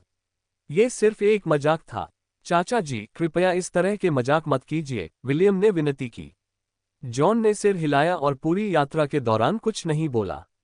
दोनों ने 1 घंटे तक यात्रा की, फिर ब्लिट्ज एक ऐसी जगह पर उतरा जहां विलियम पहले कभी नहीं गया था। वह जगह उसे किसी तरह साइलेंट फॉरेस्ट की याद दिला रही थी, लेकिन एक बड़ा अंतर था। ये स्थान जीवन से भरपूर था और जंगल के भीतर से विभिन्न जानवरों की दहाड़ें सुनाई दे रही थीं। अंकल जॉन, हम कहाँ हैं? विलियम ने पूछा। जंगल का विशाल विस्तार उसे बेचैन कर रहा था। अपनी दृष्टि संबंधी प्रशिक्षण के कारण वह समझ गया था कि उनके सामने का जंगल बहुत खतरनाक जगह है। ये स्ट्रैथमोर वन की बाहरी सीमा है, जॉन ने उत्तर दिया। ये दक्षिणी महाद्वीप में स्थित निषिद्ध क्षेत्रों में से एक का प्रवेश द्वार है। स्ट्रैथमोर फॉरेस्ट। रुको, कहीं ये जगह? विलियम ने जॉन को हैरानी से देखा। वह भले ही इस जगह पर न आया हो, लेकिन उसने इसके बारे में कई कहानियां सुनी थीं। दक्षिणी महाद्वीप में स्थित निषिद्ध भूमि स्ट्रैथमोर वन विश्व के उन गिने चुने विनाशकारी जीवों में से एक का निवास स्थान माना जाता था। हजारों वर्षों से जीवित ये जीव अर्धदेवताओं की श्रेणी में आ चुका था। यह कोई और नहीं बल्कि दुर्स्वप्न दैत्य क्योग क्यूई का निवास स्थान था। नोट, इसे की योन की पढ़ें। चिंता मत करो, हम तो बस बाहरी घेरे पर हैं, जॉन ने कहा।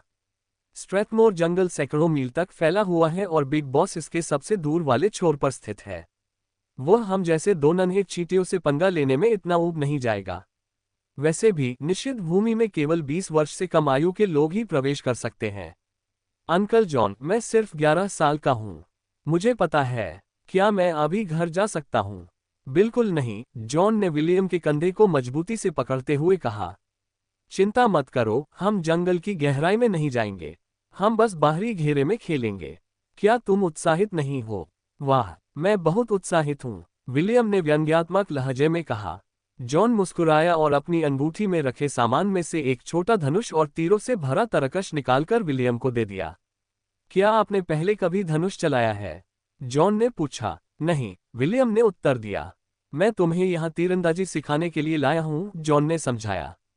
ध्यान रखना कि जब तक मैं तुम्हारे प्रदर्शन से संतुष्ट नहीं हो जाता, हम यहाँ से नहीं जाएंगे। क्या मेरी बात समझ में आ गई? हाँ, विलियम ने सिर हिलाया। सच कहूं तो वह हमेशा से तीरंदाजी सीखना चाहता था। जब वह पृथ्वी पर था तब वह अक्सर तीरंदाजी क्लब के पास जाकर बैले को अभ्यास करते देखता था। वह न केवल अकादमी की सर्वोत्कृष्ट सुंदरी थी, बल्कि एक बेहद प्रतिभाशाली तीरंदाज भी थी जिसने देशभर की प्रतियोगिताओं में कई पुरस्कार और स्वर्ण पदक जीते थे।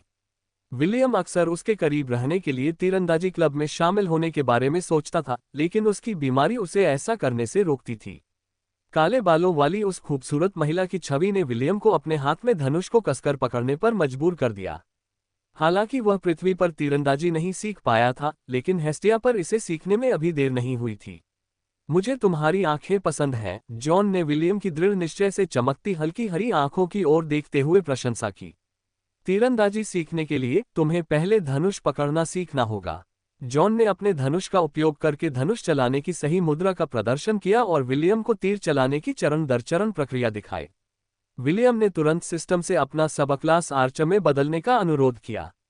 उसे ऐसा लग रहा था कि प्रशिक्षण जारी रखते हुए वह आर्चर क्लास के लिए भी उसी तरह अनुभव अर्जित कर सकता है जैसे उसने मून क्लास के लिए किए थे। योजक चिन्ह। जॉन और विलियम की स्ट्रेथमोर वन के बाहरी इलाके में पहुंचने के 1 महीने बाद। तारांकन धड़ाम। तारांकन। दूर से तीर के निशाने पर लगने की आवाज गूंज उठी। लकड़ी का तीर उस निशान पर लगा जिसे जॉन ने उस पेड़ पर चित्रित किया था, जिसका उपयोग विलियम लक्ष्य साधने का अभ्यास करने के लिए करता था। विलियम के चेहरे पर गर्व का भाव था और वह जॉन की ओर उत्सुकता से देख रहा था। कैसा है? निराशाजनक, जॉन ने तीर पर तिरछी नजर डालते हुए जवाब दिया। तुम्हारा निशाना लगाना लक्ष्य को भेदने का एक सटीक उदाहरण है। चाचा जी, इसमें क्या गलत है? विलियम उलझन में था। लक्ष्य तो निशाने पर लगना ही होता है ना? बिल्कुल सही, लेकिन तुम निशाने पर सही निशाना नहीं लगा रहे हो, जॉन ने भौहें चढ़ाते हुए कहा। मुझे नहीं पता तुम ये कैसे कर रहे हो, लेकिन तीरंदाजी सीखने का ये सही तरीका नहीं है। ऐसा लगता है जैसे तुम कोई धोखा दे रहे हो और लंबे समय में इससे तुम्हें कोई फायदा नहीं होगा। विलियम ने अपराधबोध के कारण अपनी नजरें फेर ली। जॉन सही कह रहा था, वह तीरंदाजी सीखते समय सीखी गई निष्क्रिय क्षमताओं का उपयोग कर रहा था। मैं जॉन से सहमत हूं। निष्क्रिय कौशल का उपयोग करना दीर्घकाल में आपके लिए लाभदायक नहीं होगा। विलियम ने आह भरी और अपने आर्चर स्किल ट्री को खोलकर उन 3 स्किल्स को देखा जो उसने अपने 1 महीने के तीरंदाजी प्रशिक्षण के दौरान सीखी थी। सटीक निशाना 10/10। जब आप अपना पूरा ध्यान लक्ष्य साधने पर केंद्रित करते हैं तो आपका हमला बहुत सटीक हो जाता है। चपलता में जोड़ 1 का संवर्धन बोनस जोड़ता है। एकाग्रता में सुधार 1/10। यह आपके लक्ष्यों पर निशाना साधते समय आपकी एकाग्रता को काफी हद तक बढ़ाता है। चपलता में जोड़ 2 संवर्धन बोनस जोड़ता है। लंबी दूरी पर निशाना लगाने की क्षमता 5/5। यह आपको बहुत दूर के लक्ष्यों पर सटीक निशाना साधने की सुविधा देता है। देखने की सीमा को 250 मीटर तक बढ़ाएं। आवश्यकताएं: धनुष या क्रॉसबो हथियार। काफी सोच विचार करने के बाद विलियम ने सिस्टम से पूछा कि क्या वह मौजूदा स्थिति में उसकी मदद कर सकता है। समाधान बहुत सरल है। Closing square bracket. ओह, मैं सुन रहा हूं। हमें बस आर्चर क्लास की क्षमताओं को निष्क्रिय करना है। आप प्रशिक्षण जारी रखते हुए अनुभव अर्जित करते रहेंगे, लेकिन आप आर्चर स्किल ट्री के अंतर्गत आने वाले कौशलों का उपयोग नहीं कर पाएंगे। बहुत बढ़िया, चलो ऐसा करते हैं। समझा। Closing square bracket. तीरंदाज कौशल वृक्ष को निष्क्रिय करना। अक्षम करना सफल। सिस्टम, शेपर्ड जॉब क्लास की क्षमताओं को भी निष्क्रिय कर दो। समझा। Closing square bracket. Shepherd job class को सफलतापूर्वक निष्क्रिय कर दिया गया। विलियम को अपने शरीर में महत्वपूर्ण बदलाव महसूस होने लगे थे, क्योंकि उसने वे निष्क्रिय कौशल खो दिए थे जिनसे उसकी क्षमताओं में वृद्धि होती थी। उस छोटे लड़के ने अपने धनुष पर तीर चढ़ाया और दूर स्थित निशाने पर निशाना साधा। इस बार वह अपनी सामान्य दृष्टि से निशाने को मुश्किल से देख पा रहा था। जब विलियम ने तीर छोड़ा तो जॉन ने उसकी दिशा में महत्वपूर्ण बदलाव देखा। वह एक कुशल शिकारी था और उस युवा लड़के के इस नवीनतम प्रयास ने उसे आश्चर्य से भर दिया। जैसा उसने अनुमान लगाया था, तीर अपने निर्धारित लक्ष्य से काफी दूर जा गिरा। आप ये भी कह सकते हैं कि यह अपने लक्ष्य तक पहुंच ही नहीं पाया क्योंकि यह पेड़ से 50 मीटर दूर गिरा। हालांकि विलियम को डांटने के बजाय जॉन ने खुशी से लड़के के कंधे पर थपथपाया और उसे अंगूठा ऊपर करके इशारा किया। शाबाश, अब एक और शॉट लो। याद रखना, अभ्यास से ही निपुणता आती है। जॉन ने विलियम को एक और शॉट लेने के लिए प्रोत्साहित करते हुए कहा। लड़के ने बात मान ली और एक और तीर चलाया। पिछली बार की तरह ये तीर भी निशाने से चूक गया। फिर भी विलियम के चेहरे पर मुस्कान थी। किसी न किसी तरह उसे ऐसा महसूस हो रहा था कि उसके द्वारा किए गए हर असफल प्रयास के साथ वह उस युवती के बराबर खड़े होने के करीब पहुंच रहा था जिसने उसके दिल की धड़कनें बढ़ा दी थीं। अध्याय 98 लक्ष्य को भेदना भाग 2। विलियम हवा के एक तेज झोंके से बचने के लिए जमीन पर लौट पड़ा। संतुलन वापस पाने के बाद उसने तुरंत अपना धनुष निकाला और निशाना साधा। उस लड़के ने तेजी से एक के बाद एक 3 तीर अपने लक्ष्य की ओर चलाए। जिस शिकारी पक्षी ने विलियम पर हवा के तीर से हमला किया था उसने हवा में फुर्ती से अपने हमले को चकमा दिया, जिससे विलियम निराशा में अपनी जीभ चटकाने लगा। जॉन के साथ प्रशिक्षण शुरू किए हुए 3 महीने बीत चुके थे और धनुष चलाने में उसकी दक्षता रजत रैंक के शिखर पर पहुंच चुकी थी। इन सब में सबसे आश्चर्यजनक बात यह थी कि विलियम किसी भी जॉब क्लास पर निर्भर नहीं था। इसके बजाय उसने अपने पिछले प्रशिक्षकों से जो कुछ भी सीखा था उसे व्यवहार में लाया। ओवन के स्टेमिना ट्रेनिंग ने उन्हें एक लंबी और थका देने वाली लड़ाई में डटे रहने में सक्षम बनाया। ट्रेंट के परसेप्शन प्रशिक्षण ने उसे प्रतिद्वंद्वी के हमलों की दिशा को पढ़ने में सक्षम बनाया ताकि वह उनसे बच सके। ड्वेन के लचीलेपन के प्रशिक्षण ने विलियम को आक्रमण और बचाव दोनों के लिए कठिन स्टंट करने में बढ़त दी, क्योंकि वह धनुष को अपने हाथ में मजबूती से पकड़े हुए था। आकाश में एक तीखी चीख गूंजी जब ब्लिट्स ने उसे एक और आने वाले खतरे की चेतावनी दी। जंगल के बाहरी इलाके से एक और शिकारी पक्षी विलियम को अपने पंजों से नोचने के प्रयास में उड़ता हुआ आया। ऐसा प्रतीत हुआ कि यह उस पक्षी का साथी था जिससे वह लड़ रहा था, और दोनों जानवरों ने मिलकर उस लड़के को काबू करने का फैसला किया जिसे वे दोपहर के भोजन में खाना चाहते थे। योजक चिन्ह, हरे रंग की पपड़ी वाला आर्कियोप्टेरिक्स, कीमती पक्षी, खतरे का स्तर D उच्च। इसे झुंड में शामिल नहीं किया जा सकता। जंगल में शिकार करने वाला ये शिकारी पक्षी अपने शिकार के दौरान अपनी क्रूरता के लिए जाना जाता है। प्रथम वृत्त तक पवन जादू का उपयोग करने में सक्षम। योजक चिन्ह ब्लिट्स। विलियम चिल्लाया और बाज उसकी पुकार का जवाब देने के लिए आकाश से नीचे झपटा।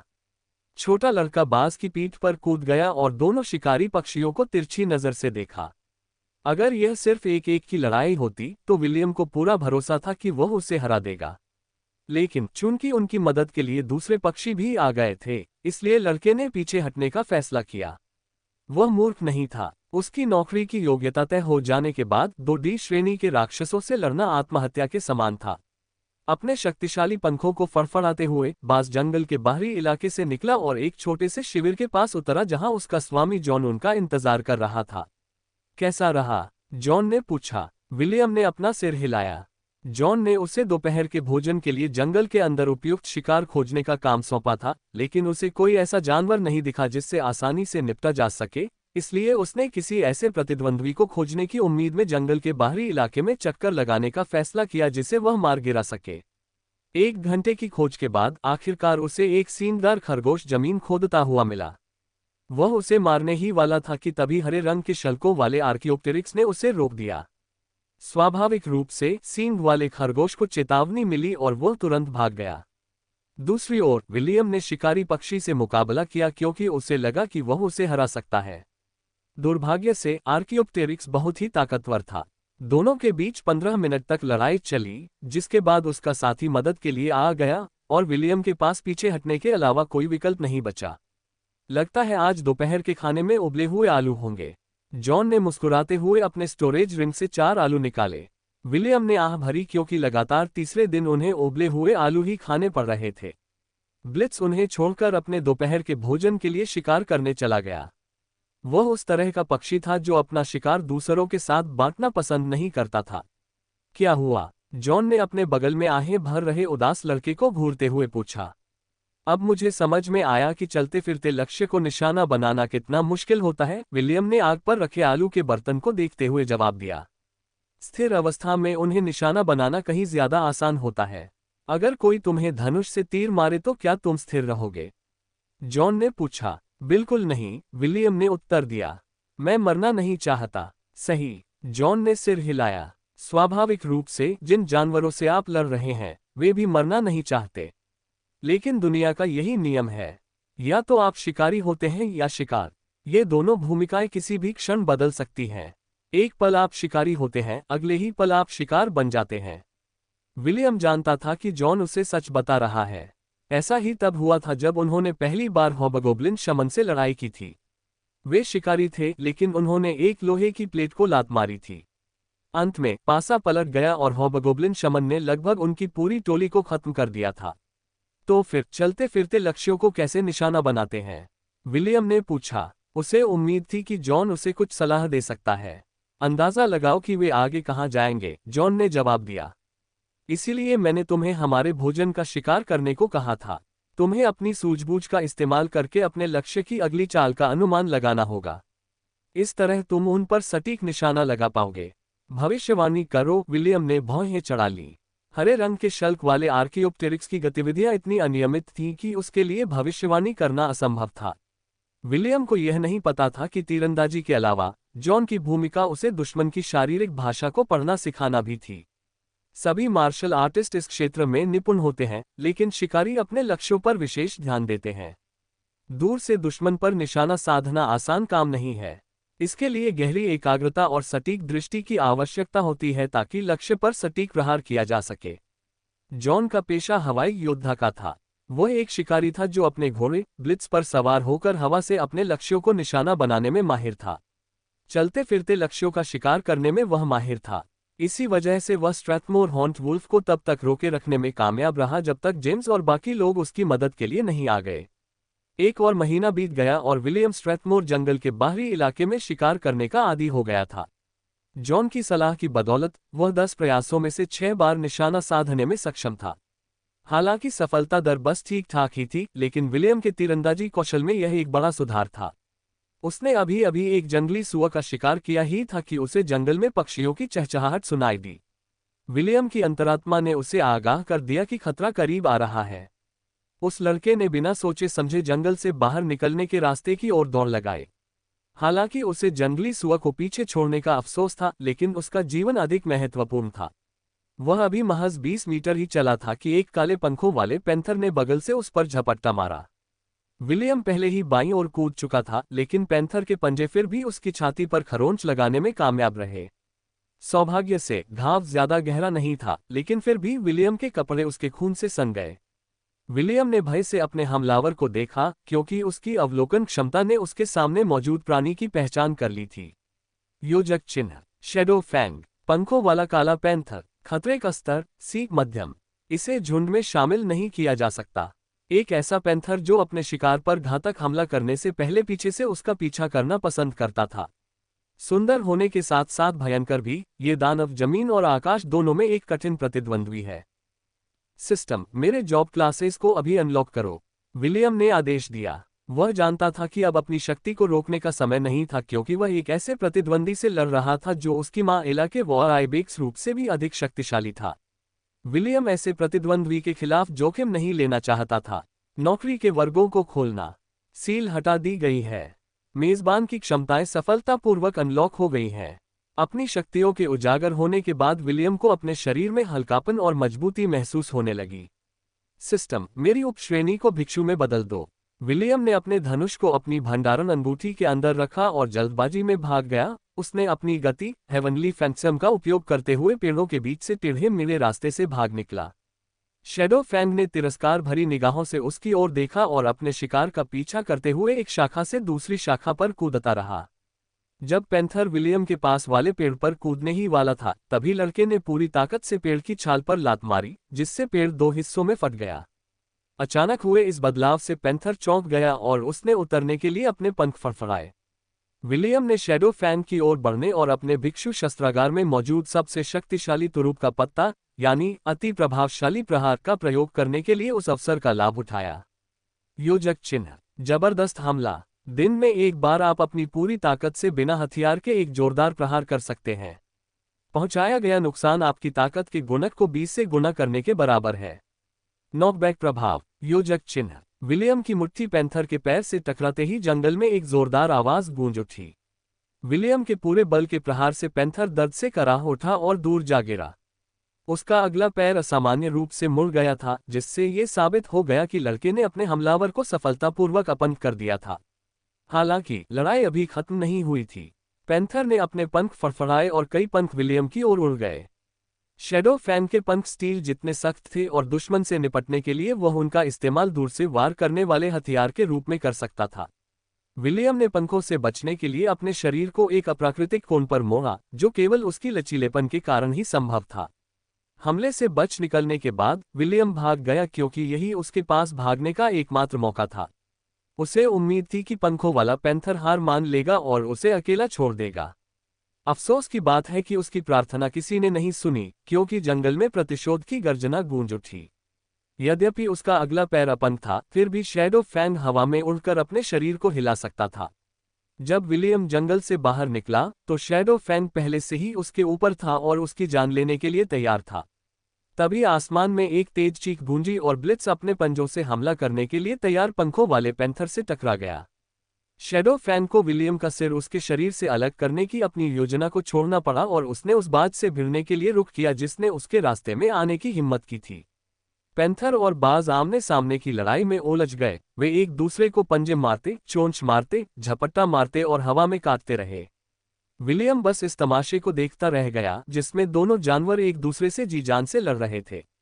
विलियम के बगल में आकर जॉन बोला, ब्लिट्स, खेलना बंद करो, अपने खाने से मत खेलो। ब्लिट्स ने अनिच्छा से चीखते हुए पैंथर को तिरस्कार भरी नजरों से देखा। शैडो फैंग को लगा कि कुछ गड़बड़ है, लेकिन फिर भी उसने अपने सामने मौजूद बाज पर हमला जारी रखा। बाज का शरीर इतना बड़ा हो गया कि वह 2 बसों के बराबर हो गया। उसने अपने नुकीले पंजों से दुश्मन पर वार किया और पैंथर की छाती पर गहरे घाव कर दिए। शैडो फैंग समझ गया कि वह मुसीबत में है और भागने की कोशिश करने लगा, लेकिन ब्लिट्स ने उसे भागने का मौका ही नहीं दिया। बाज के पंजों ने पैंथर के शरीर से पंख नोच डाले। दर्द से कराहते हुए शैडो फैंग जमीन पर सिर के बल गिर पड़ा। ब्लिट्स अंतिम प्रहार करने ही वाला था कि तभी एक सीटी की आवाज हवा में गूंज उठी। एक तीर पैंथर के खुले जबड़े की ओर आया और उसके सिर को भेद गया। अपने दुश्मन को अपनी आंखों के सामने मरते देख बाज ने विलियम को घूरते हुए पूछा, भाई तुम ये क्या कर रहे हो? जाहिर है ब्लिट्स को ये बिल्कुल पसंद नहीं आया कि उसका शिकार कोई और छीन ले। दूसरी ओर विलियम के चेहरे पर आत्मसंतुष्टि का भाव था क्योंकि उसने उस राक्षस को अंतिम प्रहार किया जिसने कुछ देर पहले लगभग उसकी जान ले ली थी। प्राप्त अनुभव 10,000। अंकल जॉन, तो दुश्मन की चालों का अनुमान लगाना ऐसा होता है, विलियम ने गर्व भरे भाव से कहा। सब कुछ मेरी योजना के अनुसार हुआ। अपने बगल में खड़े उस निर्लज लड़के को देखते हुए जॉन के होठों के कोने फड़क उठे। जो कुछ हुआ उसमें से कौन सा हिस्सा आपकी योजना का हिस्सा था? ब्लिट्स और जॉन यही सवाल उस घमंडी चेहरे वाले लड़के से पूछना चाहते थे जो पैंथर के शव को लालची निगाहों से देख रहा था। एक पल के लिए उसकी निगाहों ने उन्हें जेम्स की याद दिला दी, जब वह डाकुओं के शिविर से खजाना लूटने वाला होता था। अध्याय 99। गुरुजी, बहुत दिनों बाद मिले। विलियम हमेशा की तरह शिकार कर रहा था, तभी 2 हरे रंग के शल्क वाले आर्कियोप्टेरिक्स ने उस पर बाईं और दाईं ओर से हमला कर दिया। जब उनका छुपकर किया गया हमला चूक गया तो दोनों शिकारी पक्षी लड़के के चारों ओर अनियमित चाल से चक्कर लगाने लगे ताकि उसे भ्रमित कर सकें। लाल बालों वाले लड़के ने शांत भाव से अपने धनुष पर तीर चढ़ाया और डोरी को जितना हो सके खींचा। उसने पीछे से उस पर हमला करने के लिए तैयार आर्कियोप्टेरिक्स की ओर देखा तक नहीं। इसके बजाय वह एक तरफ हट गया और अपने शरीर को इस तरह मोड़ा कि वह जानवर उसके शरीर के दाहिनी ओर से बिना किसी नुकसान के निकल गया। तभी विलियम ने कमान छोड़ी और तीर आर्कियोप्टेरिक्स की पीठ में जा लगा। जानवर दर्द से चिल्ला उठा, लेकिन उसकी चीखें ज्यादा देर तक नहीं चली क्योंकि एक और तीर उसके सिर में जा लगा जिससे वह जमीन पर गिर पड़ा और मर गया। इस बार लड़का कोई साधारण तीर नहीं चला रहा था। ये पंखों वाले पैंथर के लोहे के पंखों से बना लोहे का तीर था। उसके हाथ में जो धनुष था वह भी पहले वाले धनुष से अलग था। यह एक विशेष धनुष था जिसे बारबातोस ने उसके लिए तब बनाया था जब वह तीरंदाजी का प्रशिक्षण ले रहा था। उसके पुराने और नए हथियार में इतना अंतर था मानो किसी फ्लिंटलॉक बंदूक की तुलना स्वचालित शॉटगन से की जा रही हो। गोला बारूद और हथियारों की भेदन क्षमता में मीलों का अंतर था। दूसरे आर्कियोप्टेरिक्स ने अपने साथी को मरा हुआ देखकर क्रोध से चीख मारी। उसने अपने पंख तेजी से फड़फड़ाते हुए लड़के की ओर कई तीर चलाए। विलियम ने शांत भाव से इन हमलों से बचते हुए अपने धनुष पर एक और तीर चढ़ाया। लड़के ने धनुष की डोरी खींची और शैतानी मुस्कान के साथ बोला, ये तुम दोनों द्वारा मुझे तंग करने का बदला है। जैसे ही विलियम ने तीर छोड़ा, आर्कियोप्टेरिक्स का भाग्य तय हो गया। तीर सीधा और सटीक लगा, सीधे जानवर के सिर को भेदते हुए उसकी जान ले ली। शिकारी पक्षी आसान निशाना बन गया क्योंकि उसने अपना होश खो दिया था और गुस्से में आकर सीधे लाल बालों वाले लड़के पर हमला कर दिया था। लगता है आज रात हम भुने हुए पक्षी खाने वाले हैं, विलियम ने अपने होठों पर 2 उंगलियां दबाते हुए और सीटी बजाते हुए बुदबुदाया। एक तीखी चीख सुनाई दी और ब्लिट्स ने जमीन से दोनों शवों को उठा लिया। बाज ने एक बार फिर चक्कर लगाया और विलियम उसकी पीठ पर कूद गया। लड़का और बाज दोनों जंगल से निकलकर अपने शिविर में लौट आए जहां जॉन उनका इंतजार कर रहा था। योजक चिन्ह। सिर्फ 7 महीने में ही तुम तीरंदाजी के स्वर्ण पदक के शुरुआती चरण तक पहुंच गए, जॉन ने अपनी टुड्डी को उंगलियों से सहारा देते हुए कहा। मैं वाकई एक अच्छा शिक्षक हूं। जी हाँ, आप एक अच्छे शिक्षक हैं अंकल जॉन। विलियम ने सहमति में सिर हिलाया। अरे, ये तो आश्चर्य की बात है। मुझे लगा था कि आप कहेंगे कि मैं एक अच्छा शिक्षक नहीं हूं, बल्कि आप एक प्रतिभाशाली व्यक्ति हैं। नहीं, विलियम ने सिर हिलाया। मैं कोई जीनियस नहीं हूं। मैं बस सुंदर हूं। अंकल जॉन, अपनी जानकारी सही से प्राप्त कर लीजिए। तुम्हारा घमंड। जॉन ने अपना चेहरा हाथ से ढक लिया। फिर भी तुम्हारा प्रशिक्षण मेरे अनुमान से कम समय में ही समाप्त हो गया। क्या इसका कारण तुम्हारा आधा एल्फ होना है? मैंने सुना है कि वे जन्मजात तीरंदाज होते हैं, लेकिन देखकर ही विश्वास होता है। यह एक संभावना है, विलियम ने सहमति जताई। उन्हें इस बात पर भी आश्चर्य हुआ कि उन्होंने इतने कम समय में धनुष चलाना कितनी आसानी से सीख लिया। ऐसा लगा मानो वे धनुष चलाने के लिए ही पैदा हुए हों। शायद यह मेरे एल्फ वंश के कारण है, विलियम ने सोचा और साथ ही उसने अलाव में कटी हुई लकड़ियां डाली। खैर, हम कल लोंट लौट रहे हैं।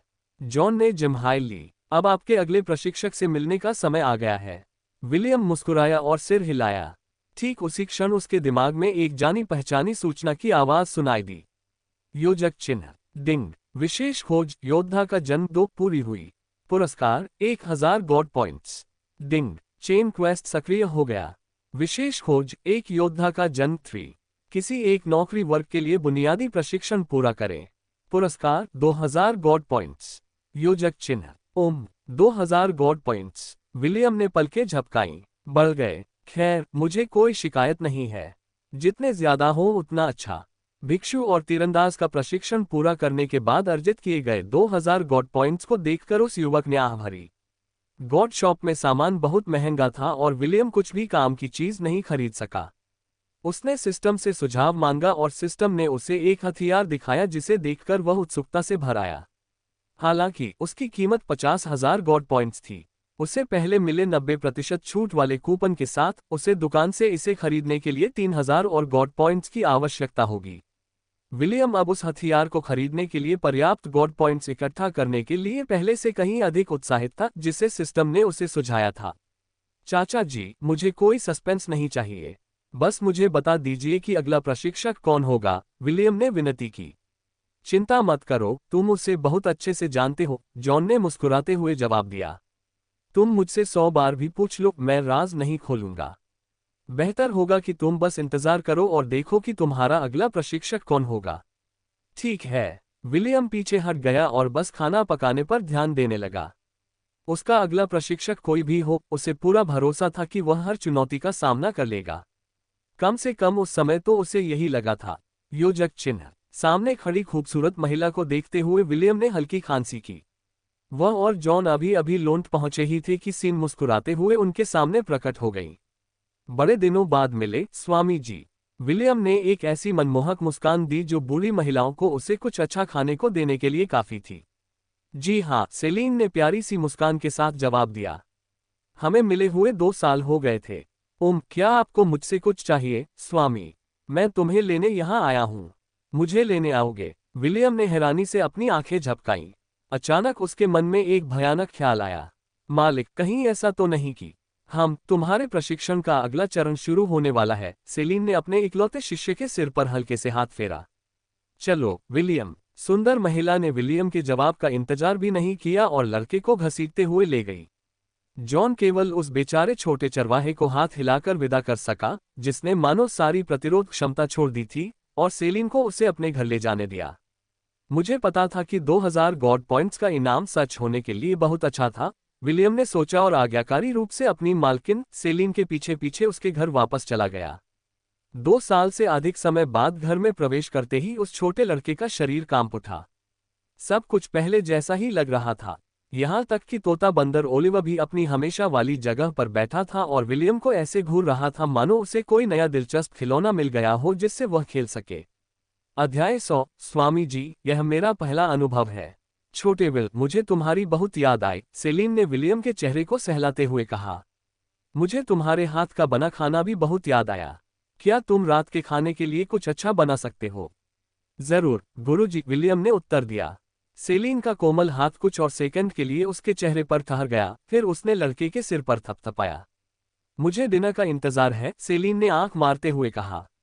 अपना सर्वश्रेष्ठ प्रदर्शन करना, नन्हे विल। सेलिन ने बात यहीं खत्म की और सीढ़ियों की ओर चली गई। विलियम उसे तब तक देखता रहा जब तक वह नजरों से ओझल नहीं हो गई, फिर वह तेजी से उस तोते जैसे बंदर की ओर बढ़ा जो उसे देखकर मुस्कुरा रहा था। दूसरे गुरुजी मुझे डरा रहे हैं, विलियम ने कहा। क्या वह मेरे लिए कोई बुरी योजना बना रही है? ऐसा कैसे हो सकता है? ओलिवर ने अतिशयोक्तिपूर्ण लहजे में जवाब दिया। तुम जानते हो कि मालकिन तुमसे बहुत प्यार करती है। भला वो तुम्हारे साथ कुछ बुरा कैसे कर सकती है? रोजाना जहर खाना, श्राप सहना और यातना झेलना भयावह नहीं माना जाता। विलियम तोते जैसे बंदर के चेहरे पर थूकना चाहता था, लेकिन उसे इस समय सहयोगियों की जरूरत थी। जब सेलिन एक बिगड़ी हुई अमीर युवती की तरह व्यवहार करती थी, तो इसका मतलब था कि वह कुछ ऐसा करने की योजना बना रही थी जो विलियम को डराने के लिए काफी था। दूसरे गुरुजी, बस सच बता दीजिए, विलियम ने विनती की। क्या गुरुजी नाराज हैं? क्या वो मुझसे गुस्सा हैं? क्या मुझे उन्हें खुश करने के लिए कोई उपहार ढूंढना चाहिए? खैर, मालकिन चाहे जो भी महसूस कर रही हो, उन्हें उपहार देना उचित ही है क्योंकि तुम उनके शिष्य हो, ओलिवर ने उत्तर दिया। जहां तक उनके नाराज या क्रोधित होने की बात है, मुझे नहीं लगता ऐसा है। खाना बनाने में अपना सर्वश्रेष्ठ प्रयास करना। शायद मालकिन इतनी प्रसन्न हो जाएंगी कि आज रात कुछ भी न करें। ठीक है, विलियम ने सिर हिलाया। काफी समय हो गया है जब मैंने अपने खाना पकाने के कौशल का इस्तेमाल किया था। मैं मास्टर को अपने खाने का दीवाना बना दूंगा। तुम ऐसा करो, ओलिवर ने सिर हिलाया, और मेरे लिए भी थोड़ा अतिरिक्त तैयार कर देना। ये काम मुझ पर छोड़ दो, दूसरे मास्टर। मुझे आपके प्रदर्शन का इंतजार रहेगा। योजक चिन्ह। उस रात तीनों ने शानदार भोजन किया। विलियम ने अपनी तरफ से पूरी कोशिश की और सेलिन और ओलिवर उसके द्वारा तैयार किए गए व्यंजनों से काफी संतुष्ट थे। सेलिन ने विलियम से उसकी ट्रेनिंग के बारे में पूछा और लड़के ने उसके हर सवाल का ईमानदारी से जवाब दिया। अगर ड्वेन ने तुम्हें अपना तीसरा गुरु कहने को कहा है, तो वह तुम्हें वाकई बहुत पसंद करता होगा, सेलिन ने विलियम को देखते हुए कहा। तुम्हें पता है, हालांकि वह गंजा साधु शराबी है, लेकिन उसे खुश करना बहुत मुश्किल है। ये सब आपकी बदौलत है, गुरुजी, विलियम ने मुस्कुराते हुए जवाब दिया। आपके द्वारा प्रशिक्षण में सिखाई गई अनुशासन और मानसिकता के कारण ही मैं अच्छा प्रदर्शन कर पाया। मेरी इकलौती शिष्या से यही उम्मीद थी, सेलिन ने जवाब दिया। तुमने बिल्कुल सही कहा। सेलिन मेज से उठी और सीढ़ियों की ओर चल पड़ी। उस लड़के को लगा कि वह बाल बच गया है, लेकिन सेलिन रुकी और पीछे मुड़कर उसे देखने लगी। विलियम, सफाई और बर्तन धोने के बाद नहा लो, सेलिन ने आदेश दिया। अच्छी तरह से नहा लेना, फिर मेरे कमरे में आना। सुंदर महिला ने सीढ़ियों पर चढ़ने से पहले विलियम को आंख मारी। लाल बालों वाला लड़का उस सुंदर महिला की दूर जाती हुई आकृति को स्तब्ध भाव से देखता रहा। क्या वो चाहती है कि मैं नहा लूं और बाद में उनके कमरे में जाऊं? विलियम का दिल तेजी से धड़कने लगा। क्या ये उन खास मौकों में से एक है जहां नायक अपने गुरु की बदौलत वयस्कता की सीढ़ियां चढ़ पाता है? क्या कूचुलेन ने भी ऐसा ही अनुभव किया था जब उन्होंने स्कैथर को अपना गुरु बनाया था? नोट: कूचुलेन आयरिश साहित्य में एक महान नायक और पौराणिक हस्ती हैं। यही बात उनकी शिक्षिका स्कैथर के बारे में भी कही जा सकती है, जो छाया के किले में रहने वाली एक महान मार्शल आर्ट शिक्षिका के रूप में जानी जाती थी। विलियम का मन कहीं और भटक रहा था और वह पूरी तरह भूल गया था कि इस समय उसकी उम्र केवल 12 वर्ष है। हालांकि उसका दिमाग एक किशोर जैसा था, लेकिन उसका शरीर अभी भी एक बच्चे जैसा था। ओलिवर, जो उस लड़के को देख रहा था, समझदारी से मुस्कुराया। वह पहले से ही जानता था कि विलियम की मानसिक उम्र उसकी शारीरिक उम्र से मेल नहीं खाती, इसलिए उस छोटे लड़के की प्रतिक्रिया देखकर उसे काफी मजा आया। जल्दी करो बच्चे, ओलिवर ने आग में घी डालने का फैसला किया। अच्छी तरह से सफाई कर लो, मालकिन को इंतजार मत करवाओ। हाँ, मैं अच्छे से साफ कर लूंगा। विलियम ने जल्दी से मेज पोंछी और बर्तन धोने चला गया। उसकी मानसिक स्थिति इस समय उथल-पुथल भरी थी क्योंकि वह अपनी कल्पनाओं में खोया हुआ था।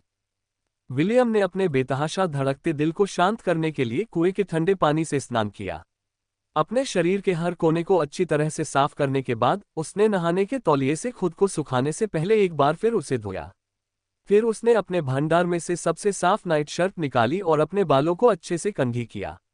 और हाँ, उसने अपने दांतों को ब्रश करना नहीं भूला, एक बार नहीं बल्कि 3 बार। 1 घंटे बाद वह आखिरकार अपने मालिक के दरवाजे के सामने खड़ा था। विलियम ने अपनी उपस्थिति दर्ज कराने के लिए दरवाजा खटखटाने से पहले गहरी सांसें लीं। अंदर आइए। कमरे के अंदर से एक मधुर और कोमल आवाज आई। जब विलियम ने दरवाजा खोला तो उसने देखा कि सेलिन काले रंग की वन पीस नाइट ड्रेस पहने बिस्तर पर लेटी हुई है। अंदर जाते ही उस लड़के ने घबराकर दरवाजा बंद कर लिया। उसके बाद वह वहीं अवाक खड़ा रहा, उसे समझ नहीं आ रहा था कि क्या करे। तुम वहां क्यों खड़ी हो? सेलिन ने चिढ़ाते हुए लहजे में पूछा। उस खूबसूरत महिला ने बिस्तर के किनारे को थपथपाते हुए इशारा किया, इधर आओ। जी मालिक, विलियम ने यांत्रिक चाल से अकड़कर बिस्तर की ओर बढ़ते हुए उत्तर दिया। विलियम सेलिन की ओर पीठ करके बिस्तर पर बैठा था। उत्तेजना के कारण उसका चेहरा पहले से ही चुकंदर की तरह लाल हो चुका था। डरो मत, सेलिन ने धीरे से विलियम को बिस्तर पर लिटाते हुए कहा। शुरू में थोड़ा दर्द होगा लेकिन फिर तुम्हें इसकी आदत हो जाएगी। मास्टर, यह मेरा पहला अनुभव है, विलियम हकलाते हुए बोला। कृपया नरमी बरतें। सेलिन खिलखिला उठी। उसकी हंसी घंटियों की झनकार जैसी थी जिससे विलियम का दिल कांप उठा। मैं ये वादा तो नहीं कर सकती कि मैं नरमी से पेश आऊंगी, सेलिन ने अपने कोमल हाथों से विलियम के चेहरे के एक तरफ को थामते हुए कहा। लेकिन मैं आपको एक बात का वादा कर सकती हूँ, यह एक ऐसी रात होगी जिसे आप जीवन भर नहीं भूलेंगे। सेलिन ने अपना सिर इतना झुकाया कि उसका माथा विलियम के माथे के बिल्कुल करीब आ गया। फूलों की एक मनमोहक खुशबू ने लड़के की इंद्रियों को झकझोर दिया, जिससे उसका पहले से ही लाल चेहरा और भी लाल हो गया। विलियम, क्या तुम मुझ पर भरोसा करते हो? सेलिन ने पूछा। उसके होंठ उसके होठों से महज 2 इंच दूर थे। नहीं, ऐसा नहीं है, विलियम ने उत्तर दिया। लेकिन इस बार मैं आप पर भरोसा करना चुनूंगा, स्वामी जी। बहुत अच्छा, अब अपनी आंखें बंद करो, सेलिन ने धीरे से कहा। उसने विलियम के पहले के जवाब को नजरअंदाज करना चुना। बस आराम करो और मुझे पहल करने दो। इस भावना में खुद को पूरी तरह से डुबो दो जब तक कि हम दोनों एक न हो जाएं। जी, मैं स्वयं को गुरुजी के समक्ष समर्पित कर दूंगी और उन्हें नेतृत्व करने दूंगी। अच्छा लड़का। विलियम ने अपनी आंखें बंद कर लीं और अपने शरीर को शिथिल कर लिया। हालांकि उसने अपने होंठ सिकोड़ रखे और सेलिन की अगली चाल का इंतजार करने लगा। उस खूबसूरत महिला ने उसके चेहरे के भाव देखे और लगभग हंस पड़ी। उसने शांत भाव से अपनी 2 पतली उंगलियों से लड़के के होठों को ढक लिया और अपना माथा उसके माथे से सटा दिया। सिंक्रोनाइजेशन, सेलिन ने बुदबुदाया। विलियम बेहोश होते होते अपने शरीर में कंपन महसूस करने लगा। हालांकि होश खोने से ठीक पहले आखिरी क्षण में उसने अपने होठों पर किसी नर्म और गर्म चीज का स्पर्श महसूस किया। अंधेरे में डूबने से पहले विलियम को बस यही आखिरी बात याद थी। आगे की कहानी सुनाने के लिए वीके स्टोरी वर्ल्ड को सब्सक्राइब करो।